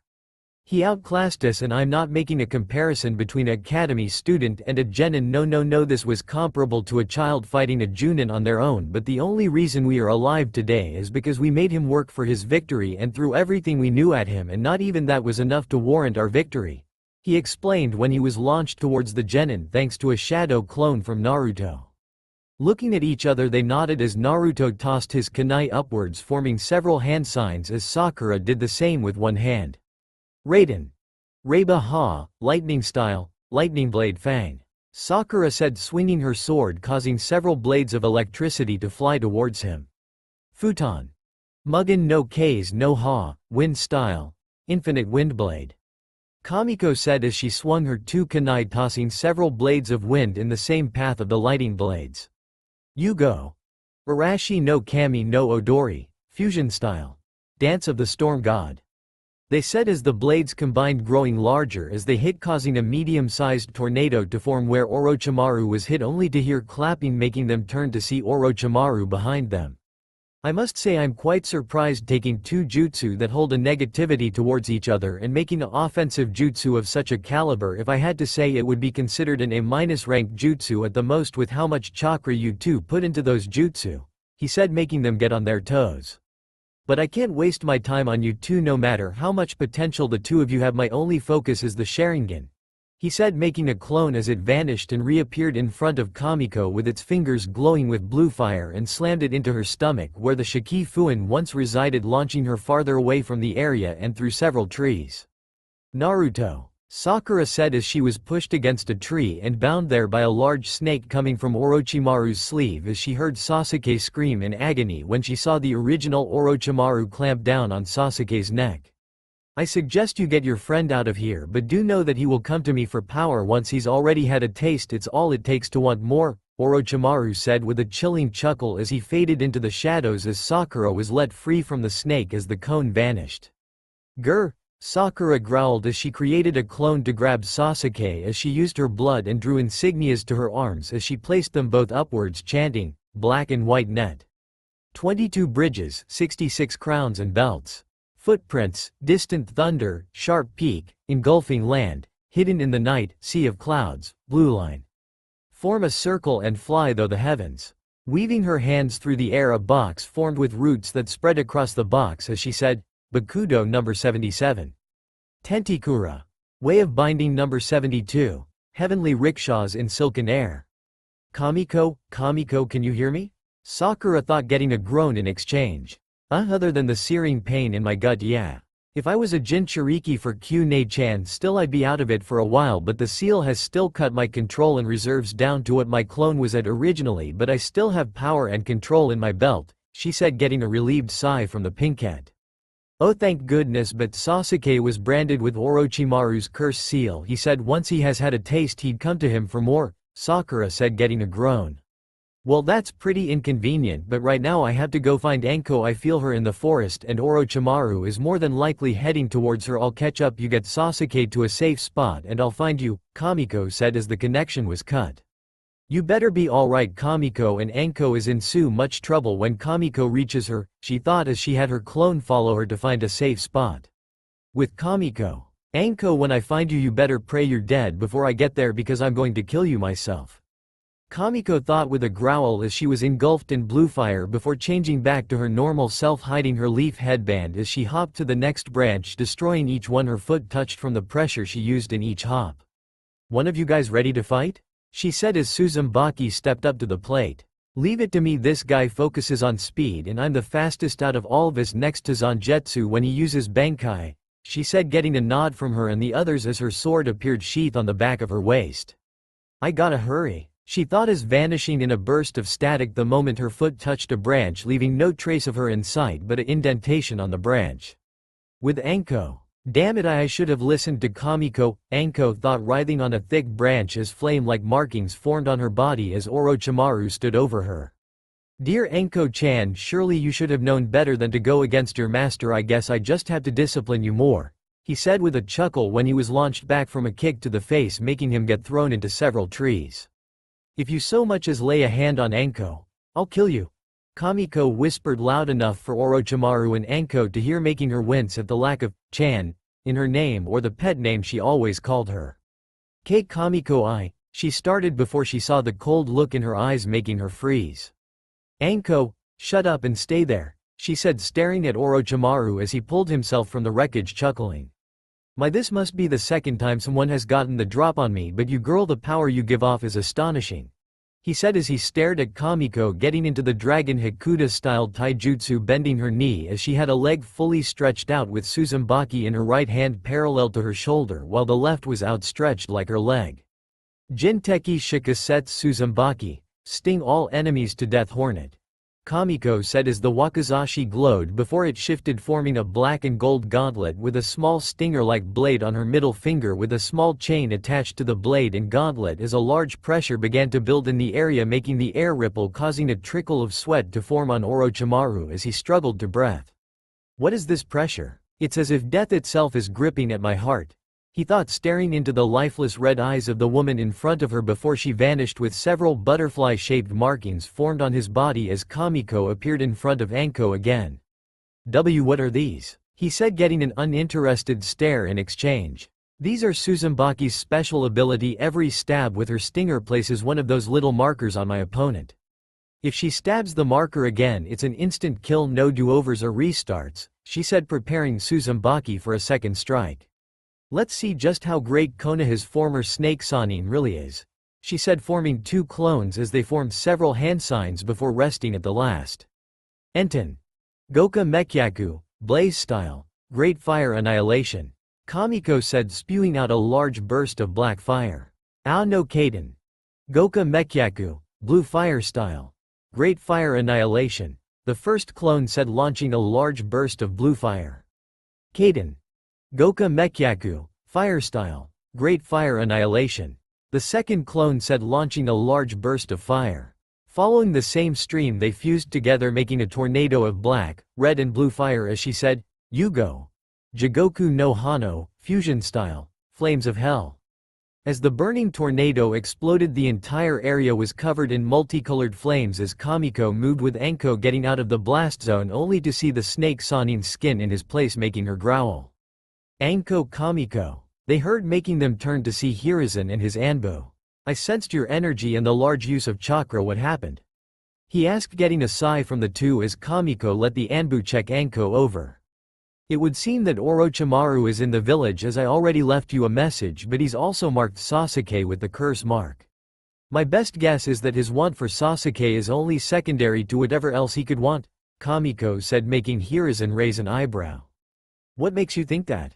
He asked, getting a shrug from the red-eyed Kunoichi. Think about it, Gramps. Why come now for the Uchiha when he had several chances since the team's founding to get my arrogant cousin with his little hickey? There has to be more of a reason besides Sasuke to make him leave from under whatever rock he was hiding under to be here, and to know Sasuke is in the exams at all means he has spies in the village, and possibly every village, she said, making him think before shrugging. I'd also suggest you keep an eye on Kabuto, as I said in the message he has a slightly weaker scent matching Orochimaru's. He's even been in these exams almost 7 times, once maybe 2 to 3 times are acceptable, but for him to fail 6 times means something is up, she said, making him nod. Very well, we'll take Anko to the tower. What scrolls do you and your team have so far? He asked, making her sigh. Nothing but heavens, as if the world is fucking with us, she said as he tossed a earth scroll to her, making her nod, ignoring Anko calling for her as she vanished. What was that about Anko? Hiruzen asked, making the Tokubetsu Junin put her head down. She told me about Orochimaru being in the exam and made me promise not to fight him so long as I had this curse seal on. I didn't listen, she explained, getting a hum in thought. I don't think she's mad, Anko-chan, just disappointed and afraid. You're one of the few people in this village she loves, and the thought of losing you is too much for her to bear. Just give her some time and she'll be fine, but for now we have to get you to the tower and stabilized, he said as he gave the order to his Anbu, following them to the tower. With Sakura and Sasuke. Damn it, Sakura groaned as she panted, holding her Zanpakuto while the Auto Genin stood in front of her with the other Leaf Genin injured. In front of her, letting loose a vile chakra, was Sasuke with a flame-like pattern spread across the side. The curse mark was placed as he lifted his foot off of Lee's head while making his way to the Auto team, already breaking the arms of the Auto Genin with holes in his palms and advancing to the mummified Auto Genin as he and his other teammate shook in fear. Sasuke, stand down, they heard as they saw Kamiko return to her Naruto disguise as she stood on a branch across from Tenten's team. Hey, and who's going to stop me, Dobi? You? Please, you're not even worth wasting an ounce of my newfound power, he said, getting a snort from Kamiko. Newfound power? Please, I'd understand if you worked for it, but you just got a hickey from a trader and now all I see is a 0 with a new enhancement. But you know math, anything times 0 is still 0 no matter how you change it, she said, falling to the ground as she stood between the Auto Genin. Turning to them, she said, I suggest you grab your teammate and go, because I'm tempted on letting him do whatever he had planned, she said, getting a nod from them as they left without a second thought. Well, Dobi, since you let my prey get away, it seems I'll just have to test my strength on you like I did Sakura, he said, charging Kamiko, swinging his fist wildly as she ducked and dodged without problem or effort. Well, despite your new power, you're still pathetic if you can't even lay a finger on the Dobi, huh? I guess Orochimaru was right, I'm more skilled like him than you are, she said, ducking under a punch as a chakra-enhanced punch to the solar plexus knocked Sasuke unconscious. Hey Tenten, you want your friend Lee here? Kamiko asked, getting a nod from her as she hopped down, grabbing the unconscious Rock Lee. Hey Neji, you going to come down here or what? He's heavy, Tenten yelled to her teammate, getting a snort as he hopped away, making her growl. See you guys at the tower, I gotta catch up to my asshole of a teammate, she said, waving at Kamiko and Sakura, who did the same, leaving them to turn their focus to the downed Uchiha. So, who's carrying him? Sakura asked, making Kamiko stare at her with a deadpan expression before creating a clone. I also got us a earth scroll to advance to the tower. I'm exhausted, the sooner we get there the more time we have to rest, she said, walking towards the tower with Sakura and clone in tow. That's all for now. If you enjoyed, then please like, share and do comments.